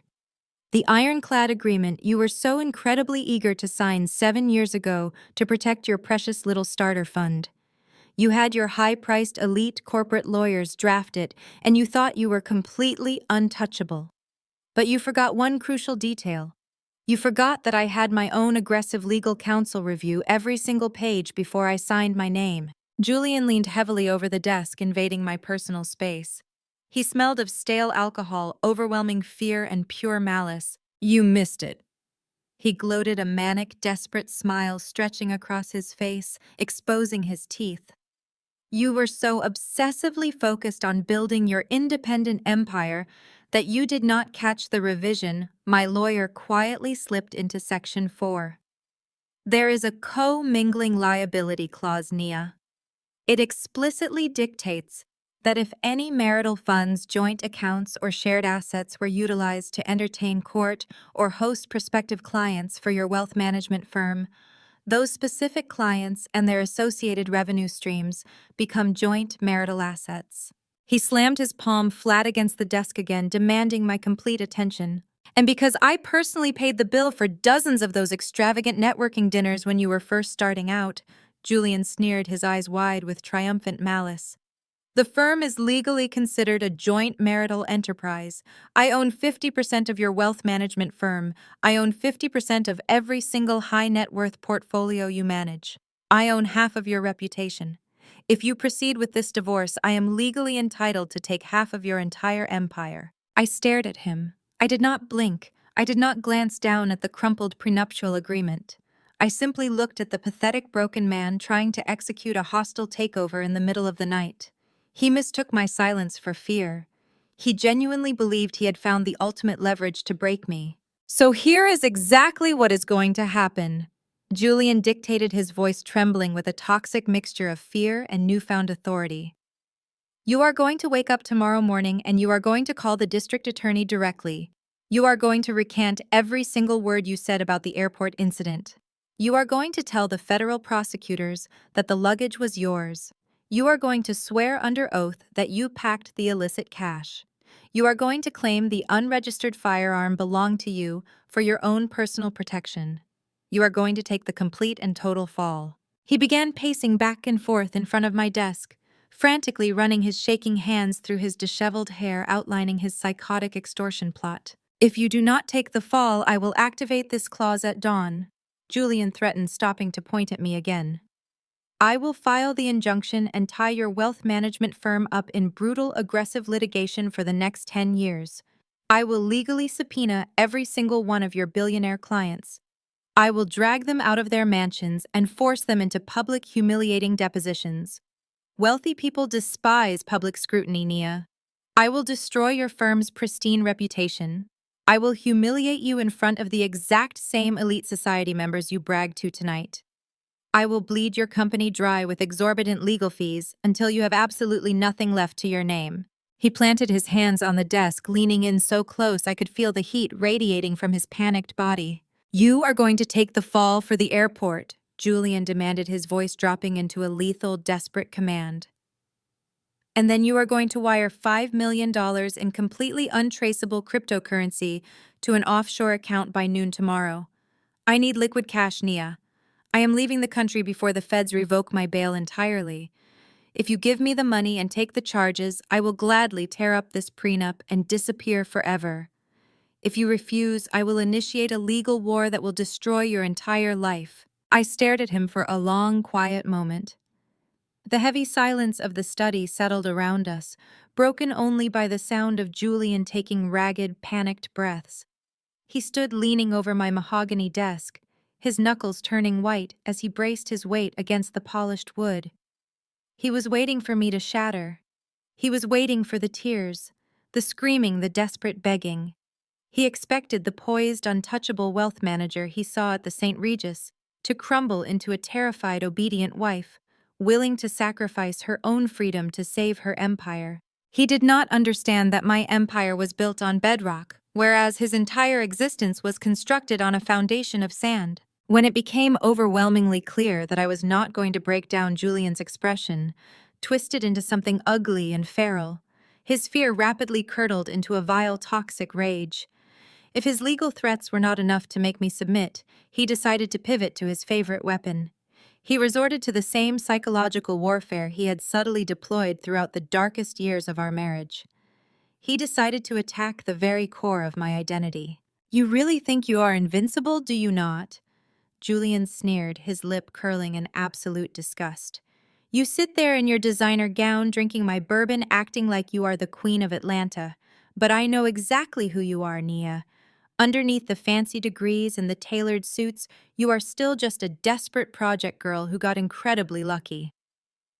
I did not flinch.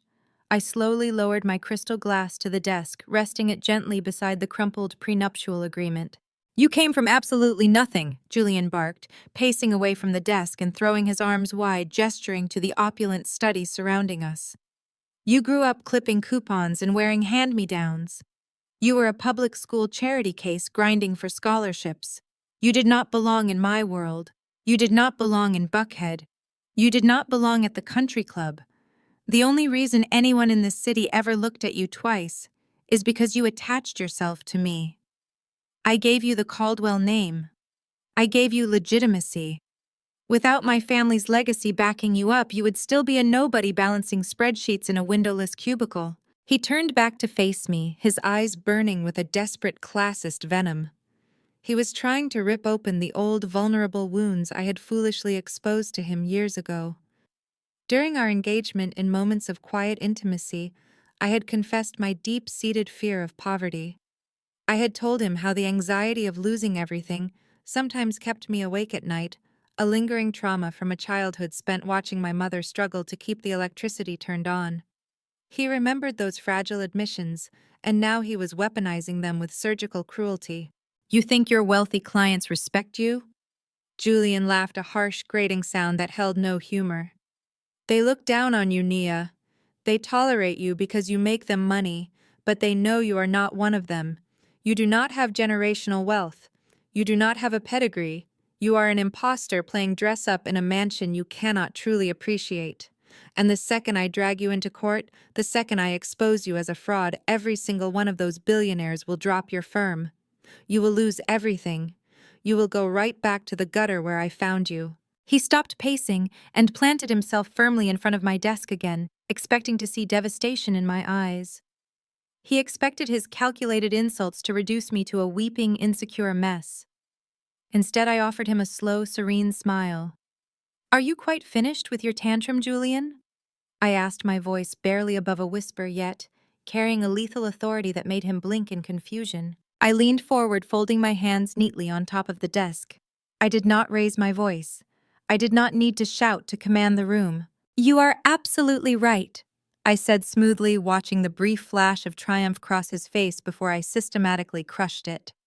"I did come from nothing. I grew up in a neighborhood where weakness made you a target. I learned how to count pennies before I learned how to ride a bike. I had to fight, bleed, and outwork every single person in the room just to get a seat at the table. And that is exactly why you will never defeat me, Julian. Because a project girl who builds an empire knows exactly how to protect it." The smug satisfaction drained instantly from his face. "You were born on third base and spent your entire life demanding praise for hitting a triple." I continued, my tone sharp and unforgiving. "You inherited a legacy and you squandered it because you are fundamentally lazy. You are soft, Julian. You have never had to survive a day in your life. You think threatening my reputation scares me. I built my reputation with my bare hands. I can build it again. But you, without your trust fund and your fabricated corporate credit, you are absolutely nothing. You are a hollow, incompetent man, standing in my house wearing a ruined tuxedo, begging me to save you." "I am not begging," he screamed, slamming his fist against the mahogany wood. "I am giving you an ultimatum. You are going to take the fall for that bag or I will ruin your firm." "Take the fall," I repeated, letting a dry, mocking amusement color my words. I leaned back in my chair, tilting my head as if studying a fascinating defective specimen. "You keep demanding that I take the fall. But here is the problem, Julian. You are a remarkably sloppy man. You lack the logistical capability to successfully orchestrate a frame job. You can barely manage to keep your own mistress out of police custody. How on earth do you expect me to believe you successfully planted federal contraband in a way that would definitively implicate me? I watched the bait dangle in the air between us. Julian was a raging narcissist. His ego was his greatest vulnerability. He could not handle being called incompetent, especially by a woman he considered socially inferior. He needed to feel superior. He needed to prove that he was a criminal mastermind who had successfully outsmarted the brilliant wealth manager. "You think I am sloppy?" Julian sneered, his chest puffing out as he completely fell for the trap.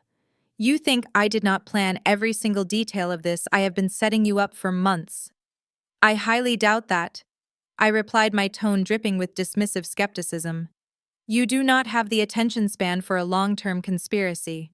"I took your spare set of keys," Julian bragged, his voice rising as he eagerly began to outline his own destruction.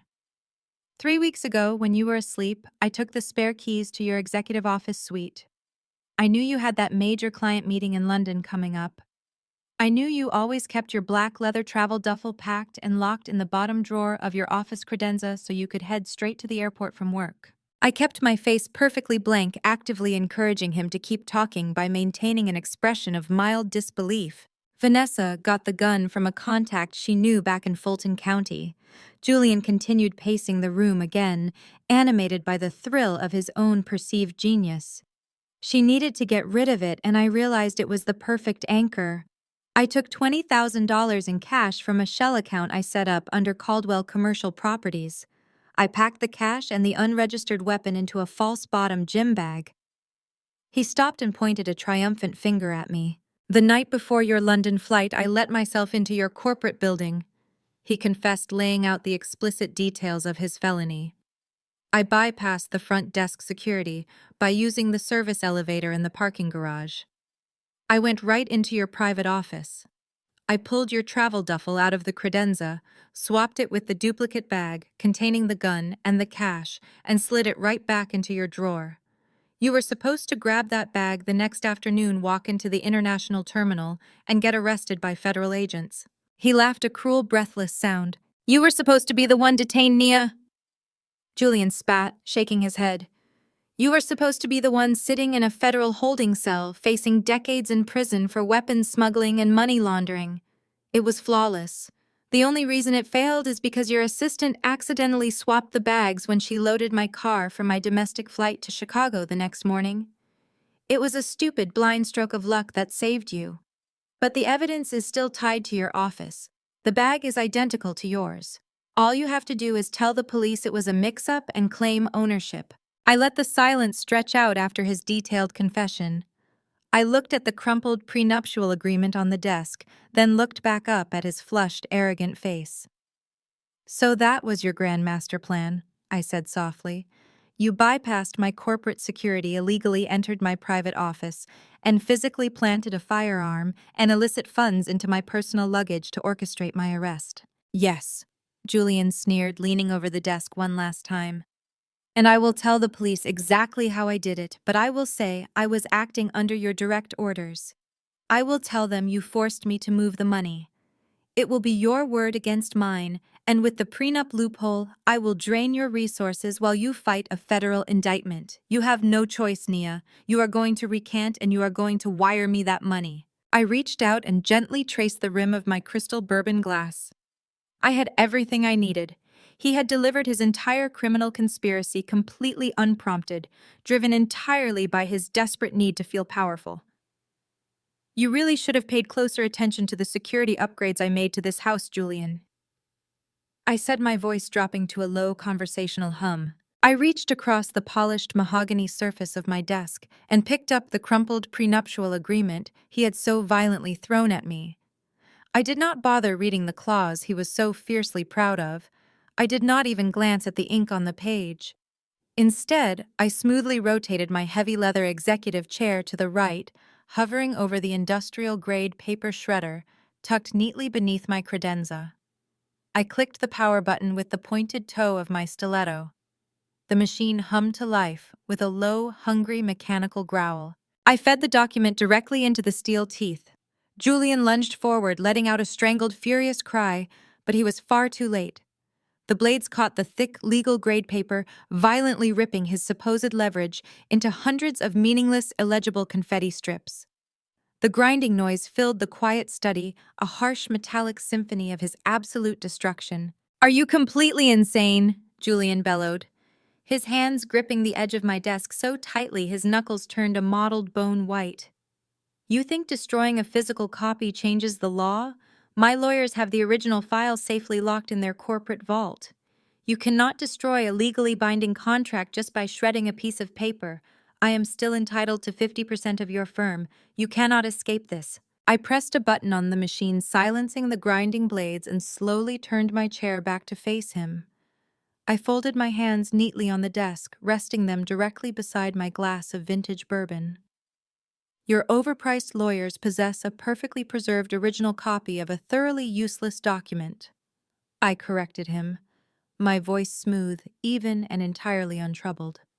"Because you are operating under the hilariously outdated assumption that I actually own anything for you to legally take." Julian froze completely. His erratic, heavy breathing hitched in his chest. His bloodshot eyes darted frantically across my face, his exhausted, panicked mind desperately trying to decipher the absolute certainty in my tone. "3 years ago," I explained, leaning back into the plush leather of my chair and watching the remaining color drain completely from his face. "I noticed the very first set of financial discrepancies. I noticed the missing funds from our joint investment accounts. I noticed the secret shell companies you were clumsily trying to conceal behind layers of bad accounting. I noticed the subtle, arrogant shifts in your behavior, the late nights, the unexplained withdrawals. A smart woman does not sit idly by and wait for the executioner's axe to fall, Julian. She removes her neck from the chopping block entirely." He opened his mouth to speak, to offer some pathetic defense or counter-argument, but absolutely no sound came out. The alcohol and the adrenaline that had fueled his break-in were rapidly wearing off, leaving behind a cold, paralyzing dread that rooted him to the Persian rug. "The exact moment I realized you were systematically siphoning our money, I quietly and aggressively restructured my entire financial existence." I continued, savoring the absolute shock radiating from his ruined posture. "I engaged a discreet team of specialized asset protection attorneys out of Geneva. We executed a comprehensive, totally airtight financial maneuver. I transferred 100% of my assets, my wealth management firm, my commercial properties, my offshore investment portfolios, and even the deed to this very mansion into an impenetrable, anonymous blind trust."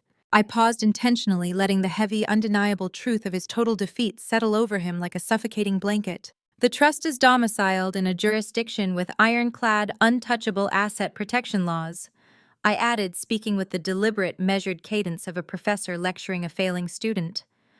"I am not the trustee. I have absolutely no legal control over the administration of those assets. The trust operates entirely independently, actively shielding the wealth from any personal liabilities, frivolous lawsuits, or hostile divorce proceedings. Legally speaking, Julian Nia Caldwell is practically destitute. I am merely an employee of the trust. I draw a modest, heavily taxed salary. I own absolutely nothing." Julian stared at me, his mouth slightly ajar, his eyes wide and vacant. He was a man standing on the deck of a sinking ship, watching his only life raft burst into violent flames. "You cannot enforce a commingling liability clause against a woman who has zero legal ownership of the company in question." I concluded, offering him a smile that contained zero warmth. "You cannot claim 50% of an asset that I do not legally possess. Your brilliant hidden loophole is entirely unenforceable. You are trying to rob an empty vault. You have absolutely no leverage, you have absolutely no money, and you have absolutely no firm to take over." He stumbled backward, hitting the edge of the leather armchair behind him. He collapsed heavily into the seat, his ruined, sweat-stained tuxedo bunching awkwardly around his waist. The crushing realization that he was completely, unequivocally broke finally shattered his arrogant mind. There would be no massive divorce settlement. There would be no hostile corporate takeover. There would be no millions to fund his desperate escape across international borders. He was a cornered rat, and the concrete walls of my trap had just closed in completely. "I will still tell them," Julian stammered, his voice weak, high-pitched, and entirely stripped of its former venom. He shook his head back and forth in rapid denial. "I will still go to the police. I will tell them you forced me to move that money. I will tell them the gun was yours. It is your word against mine, Nia. They will investigate you. They will drag you through the mud. I will tell them everything." It was a pathetic, toothless threat. He was drowning in his own consequences, desperately grasping at imaginary straws. I slowly raised my right hand and pointed a single manicured finger toward the far corner of my mahogany desk. Sitting discreetly next to a stack of leather-bound financial ledgers was a sleek black smart home hub. It looked exactly like a standard digital assistant, a harmless, mundane piece of modern technology. But embedded directly above the digital clock display was a tiny, high-definition wide-angle lens. Beside the lens, a small, solid red light blinked in a slow, rhythmic, undeniable pulse. Julian followed my gaze. He stared at the blinking red light. His breathing stopped entirely. "You violated your federal bail conditions the exact second your foot touched my back patio," I informed him, my tone conversational and incredibly light. Breaking and entering into a private residence is a severe felony offense on its own, but then, in a stroke of absolute unmatched brilliance, you marched directly into my study and began a loud, comprehensive monologue. You stood right there, perfectly illuminated by my reading lamp, and explicitly confessed to breaking into a secured corporate building. You admitted on camera to illegally handling an unregistered firearm tied to a violent felony.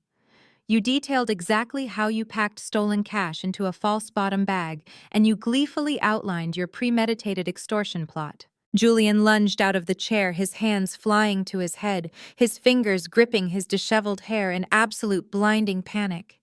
He looked at the smart home hub, then back at me, his eyes wide with a terror so profound it bordered on clinical madness.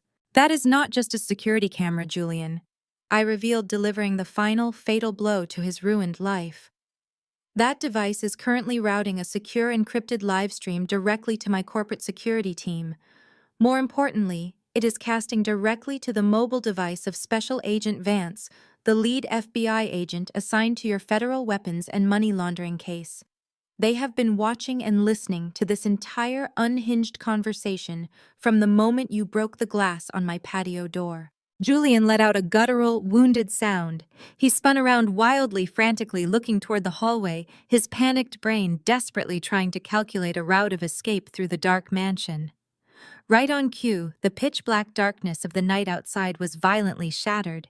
Aggressive strobing flashes of brilliant red and blue lights illuminated the sheer silk curtains of the study windows, casting chaotic dancing shadows across the mahogany walls. The sharp, piercing wail of police sirens cut through the dead silence of the sprawling estate, followed immediately by the heavy, authoritative thud of tactical boots slamming against my front porch. "Federal agents, open the door!" The booming, amplified command echoed massively through the grand foyer.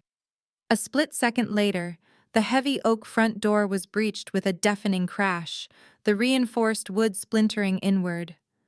The chaotic sound of heavy tactical gear clattering radios and shouted orders instantly filled my house. Julian scrambled backward in sheer terror, tripping over the thick edge of the Persian rug. He fell hard onto his back, kicking his legs frantically as he tried to crawl away from the study doorway like a coward. He did not make it far. 4 heavily armed tactical officers swarmed into the study, their blinding flashlights cutting through the dim lighting and pinning him to the floor. They descended on Julian instantly. A heavy combat boot planted firmly between his shoulder blades, pinning his chest flat against the rug. Rough, unforgiving hands grabbed his wrists violently, wrenching his arms behind his back with zero hesitation. The sharp, metallic ratcheting of steel handcuffs echoed loudly over his pathetic, sobbing pleas for mercy. I remained perfectly seated in my leather executive chair, entirely unbothered by the chaos unfolding in my office. I picked up my crystal glass, took a final smooth sip of the vintage bourbon, and watched with absolute satisfaction as they dragged my ruined ex-husband out of my house and directly into a federal prison cell. 1 month later, the sterile, oppressive air of the Fulton County Federal Courthouse provided a sharp, poetic contrast to the lavish mahogany study where Julian had staged his final pathetic stand. I sat perfectly composed in the front row of the gallery, wearing a sharply tailored charcoal gray power suit. The courtroom was packed. The scandal had ripped through Atlanta's elite circles like a wildfire, drawing local news reporters, sketch artists, and curious socialites who had come to witness the spectacular, highly publicized downfall of Julian Caldwell. Julian was led into the courtroom through the heavy side door. He was completely unrecognizable from the arrogant, tuxedo-clad man who had tried to extort me 30 days prior. He shuffled into the room wearing a bright neon orange federal prison jumpsuit. His wrists and ankles were bound by heavy steel chains that clanked loudly against the polished wood floor, echoing through the absolute silence of the room. His face was gaunt, his skin carried a sickly pale pallor, and his posture was entirely defeated. The federal holding facility had systematically stripped away every remaining ounce of his fabricated superiority. He kept his eyes glued to the floor, too humiliated to look out into the gallery, too terrified to meet my gaze. Across the aisle from me, Julian's mother Beatrice and his sister Keisha were putting on a theatrical performance worthy of an Academy Award. They were sobbing loudly, clutching damp, crumpled tissues to their faces, and swaying dramatically in their seats.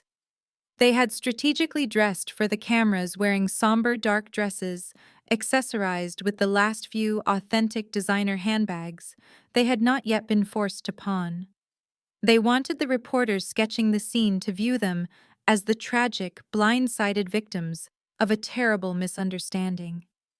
They wailed every time Julian's chains rattled, completely ignoring the fact that they had happily lived off the stolen, embezzled funds he had siphoned from my business for years. The heavy wooden doors at the back of the room swung shut, and the bailiff announced the arrival of the federal judge.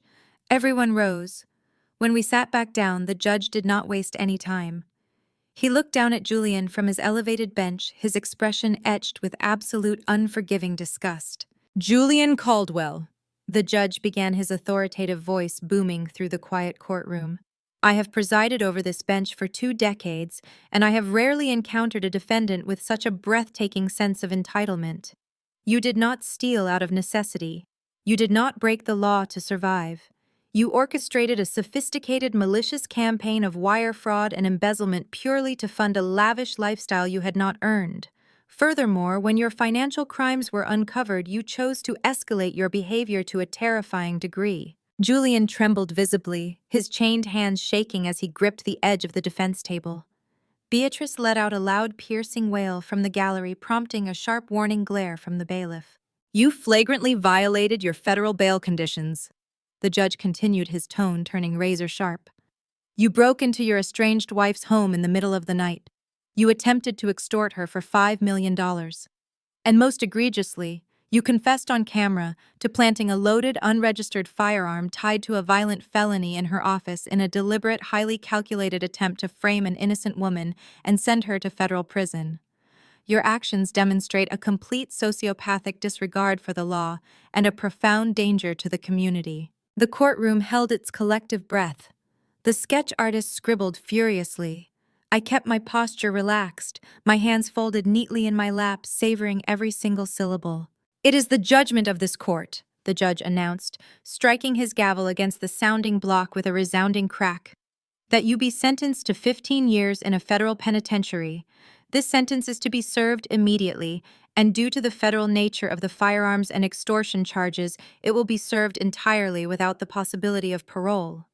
You are additionally ordered to pay full and complete restitution to the victim's wealth management firm." Julian's knees buckled. He collapsed heavily into his chair, dropping his head onto the defense table as a wretched, broken sob tore out of his throat. Beatrice shrieked loudly, falling dramatically against Keisha's shoulder. The swift, brutal hammer of federal justice had finally fallen, and there was absolutely no loophole, no trust fund, and no fairy tale excuse that could save him now. The bailiffs immediately stepped forward, grabbing Julian by his chained arms and hoisting him to his feet. They did not give him a moment to process the sentence. They marched him aggressively toward the side door. Right before he crossed the threshold into the holding area, Julian finally lifted his head. He turned his desperate tear-streaked face toward the gallery and locked eyes with me. I did not smile. I did not gloat. I simply offered him a slow, deliberate nod of absolute finality before turning my attention away. The heavy wooden door slammed shut behind him, sealing his fate for the next 15 years. Court was adjourned. I stood up, smoothed the lapels of my charcoal suit, and walked calmly up the center aisle. The double doors of the courtroom opened into the expansive, marble-lined hallway of the federal building. A small cluster of reporters and flashing camera lenses waited near the elevators, eager for a soundbite from the victorious, vindicated ex-wife. I offered them a brief professional statement regarding my gratitude to the federal prosecutors, maintaining my flawless corporate composure. As I turned to walk toward the exit, I heard the frantic, chaotic clicking of high heels rushing across the marble floor behind me. Nia, wait. I stopped and turned around. Beatrice and Keisha were practically running down the hallway to intercept me. Their theatrical courtroom grief had miraculously vanished, replaced by a frantic, wide-eyed desperation. They physically blocked my path to the elevators. They looked exhausted, disheveled, and completely stripped of the arrogant classist superiority they had weaponized against me during the entire duration of my marriage. Nia, please, we need to talk to you. Beatrice gasped, reaching out as if to grab my arm. I took a sharp, deliberate step backward, creating a hard boundary of personal space. Do not touch me, Beatrice, I warned, my voice echoing coldly in the marble corridor. State your business quickly. I have a firm to run. Keisha pushed her way forward, her hands twisting nervously around the strap of her designer handbag. Nia, they froze all of our accounts, she blurted out, her voice high and shrill with panic. Julian was paying my mortgage from a corporate account and the Fed seized everything yesterday. Mom's credit cards are all declining. The bank sent a foreclosure notice to the family estate this morning. We have absolutely nothing left. I am struggling to find the part of this situation that requires my attention, I replied, maintaining a steady, emotionless stare. We are family, Nia, Beatrice pleaded, clutching her hands together in front of her chest, stepping right into her favorite role of the devout, suffering matriarch. Julian made some terrible mistakes. The devil led him down a dark path and he is paying the price. But the Lord commands us to show grace. Jesus wants us to find a family compromise. We are begging you to find it in your heart to be the bigger person. I stared at her, genuinely amazed by the sheer, unadulterated audacity of her request. You have millions of dollars, Keisha chimed in, her desperation making her bold. We saw the news. We know your firm is completely shielded in some offshore trust. You won. You got your revenge. But Mom and I had nothing to do with the gun or the extortion. We just need a small monthly stipend to keep the house and pay our bills while Julian is away. You can easily afford to support us. It is the Christian thing to do. I let a cold, sharp laugh slip past my lips. It was a harsh, unforgiving sound that made both women flinch. You want to talk about family compromises?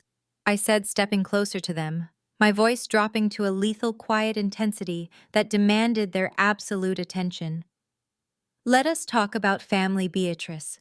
Let us talk about how for 7 years you sat at my dining room table, drank my wine, and constantly reminded Julian that he could have married a woman from a proper family.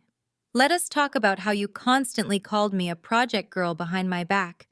Let us talk about how Keisha openly mocked my clothes, my background, and my ambition, all while quietly letting Julian siphon my hard-earned company profits to pay for her luxury cars. Beatrice's jaw dropped, her face flushing a deep, embarrassed crimson.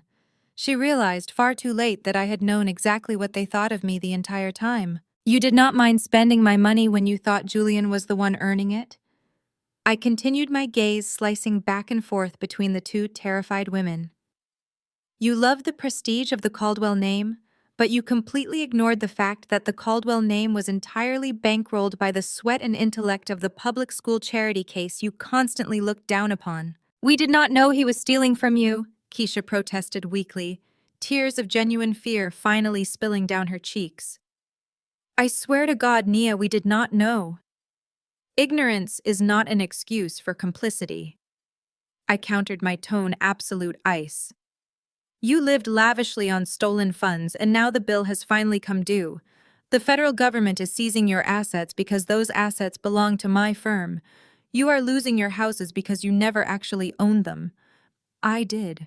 Beatrice began to openly weep, abandoning her religious facade for raw, unfiltered panic. Please, Nia, I am an old woman. Where am I supposed to go? How am I supposed to live? I looked at the woman who had made it her life's mission to make me feel inadequate, small, and unworthy. I felt absolutely no pity. I felt nothing but a clean, sterile finality. You can do exactly what I had to do when I started with nothing. I advised them, my voice crisp and professional. You can get a job. I hear the local fast food chains are hiring Keisha. It might not be as glamorous as driving a stolen Mercedes, but it builds character. And Beatrice, I strongly suggest you find a smaller, more affordable apartment before the federal marshals arrive to padlock the doors of your estate next week. You cannot just leave us like this, Keisha shrieked, her voice echoing wildly down the courthouse hallway as several passing lawyers turned to stare. You owe us. I owe you absolutely nothing, I stated, delivering the final, crushing blow with surgical precision. You wanted me to be the project girl who did not belong in your elite world. Congratulations, you finally got your wish. I am completely legally and financially severed from the Caldwell family. You are entirely on your own. I did not wait for their response. I turned my back on their desperate, humiliating sobs, leaving them stranded in the cold marble hallway of the federal courthouse. I walked past the security checkpoint, pushed through the heavy glass doors, and stepped out into the bright, blinding sunlight of the Atlanta morning. My driver was waiting at the curb, holding the door to my sleek black town car. I slid into the plush leather seat, breathed in the quiet, peaceful air of absolute victory, and headed back to the empire I had built, protected and completely secured. Before my driver could even shift the vehicle into gear to pull away from the curb, a frantic, aggressive pounding echoed against the tinted rear window of my vehicle. Beatrice and Keisha had completely abandoned their southern dignity, throwing themselves at the side of the car, their faces twisted in absolute panic. They still genuinely believed they could beg their way out of reality. They still believed a few tears and a mention of Christian grace would magically reverse their total financial ruin. I tapped the glass partition, signaling my driver to hold his position. I pushed the heavy door open and stepped back out onto the concrete. The muggy, stifling heat of the Atlanta morning wrapped around us as I faced the two women who had spent the last 7 years trying to break my spirit. Nia, please, Beatrice wailed, her hands clasping together in a desperate, trembling prayer. You cannot leave us like this. We have no money. We have no lawyer. We have nothing. Nia stops. She looks at them with an expression of perfect, serene indifference. I reached back into the leather briefcase resting on the back seat of my car, realizing I had forgotten to deliver the final pieces of their reality check. I pulled out a crisp, thick white envelope bearing a very specific federal seal and handed it directly to my former mother-in-law. Beatrice snatched it eagerly, her tear-stained eyes widening with a sudden foolish burst of hope. She ripped open the flap, her hands shaking as she pulled out the heavy stationery. That is a letter from the Internal Revenue Service. Beatrice, I stated, my voice slicing effortlessly through the noise of the bustling city street. You see, when Julian was frantically trying to hide the money he was bleeding from my firm, he decided to funnel a massive portion of it through your precious church's community outreach fund, the exact same fund where you proudly serve as the primary financial treasurer. Because you are officially tied to the church funds Julian stole, the federal government has acted swiftly. Beatrice's mouth fell open in mute horror as her eyes scanned the severe, unforgiving legal text printed on the page. Your accounts are permanently frozen pending federal investigation, I explained, watching the devout matriarch realize she was now the target of a massive criminal audit. Your retirement is locked. Your savings are gone. You cannot even buy a loaf of bread without federal approval. You played the righteous praying mother while intentionally turning a blind eye to your son's thievery because you enjoyed the lifestyle it provided. The IRS does not care about your prayers, Beatrice. They care about your ledger, and yours is currently a federal crime scene. Beatrice let out a high-pitched, strangled gasp. Her knees buckled completely under the crushing weight of her new reality. She sank heavily against the side of the courthouse steps, dropping the federal letter onto the concrete as if it were on fire. Keisha stared at her mother, completely paralyzed. She looked back at me, her arrogant, sneering demeanor entirely replaced by stark, unadulterated terror. I reached into the briefcase one last time and pulled out a heavy manila folder. I extended it toward Keisha. She did not reach for it. She simply stared at it like it was a loaded weapon. I tossed it lightly, letting it land squarely against her chest. She scrambled to catch the folder before it hit the ground.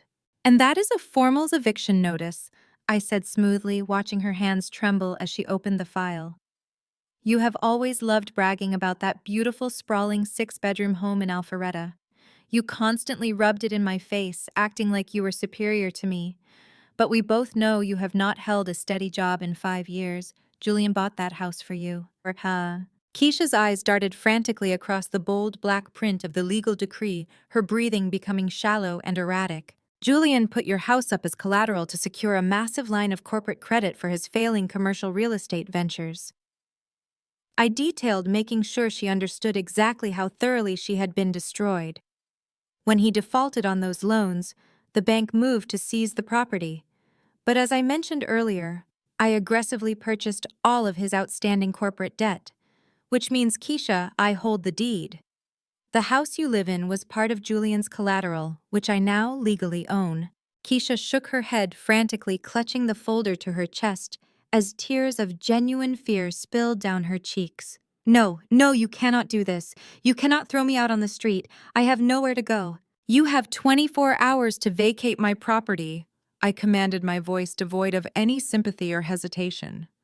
"If you, your belongings, or your stolen designer wardrobe are still inside that house by noon tomorrow, I will have the county sheriff physically remove you.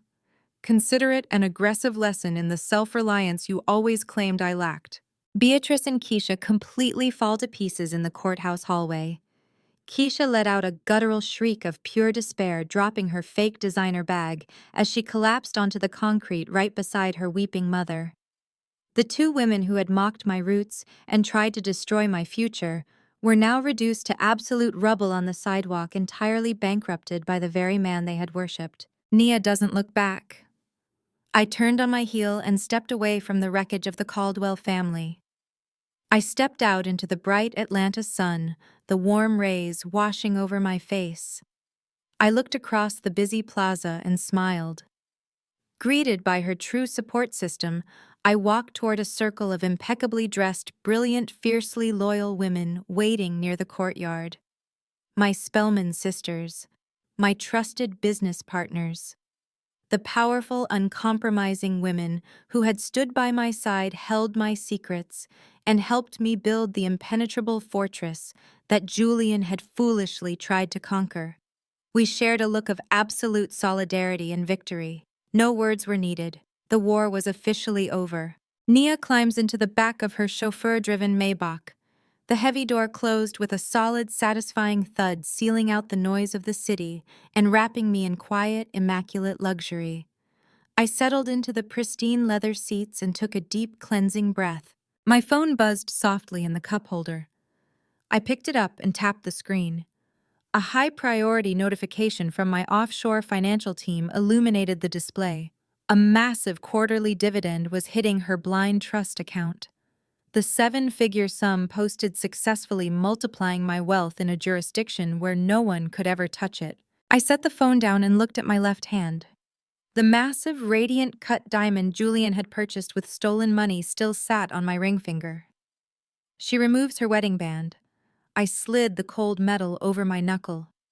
I did not throw it out the window. I did not smash it in anger. It simply meant nothing to me anymore. I held the ring over the center console and dropped it into a cup of lukewarm coffee left in the cup holder. It sank to the bottom with a dull, wet thud, completely discarded like everyday trash. "Head to the office," I told my driver, my voice steady, light, and entirely free. The heavy engine purred to life, and the Maybach pulled smoothly away from the curb, merging into the vibrant energy of the city. The screen fades to black on her triumphant, unbothered smile, completely secure in the empire she had built and the peace she had finally won.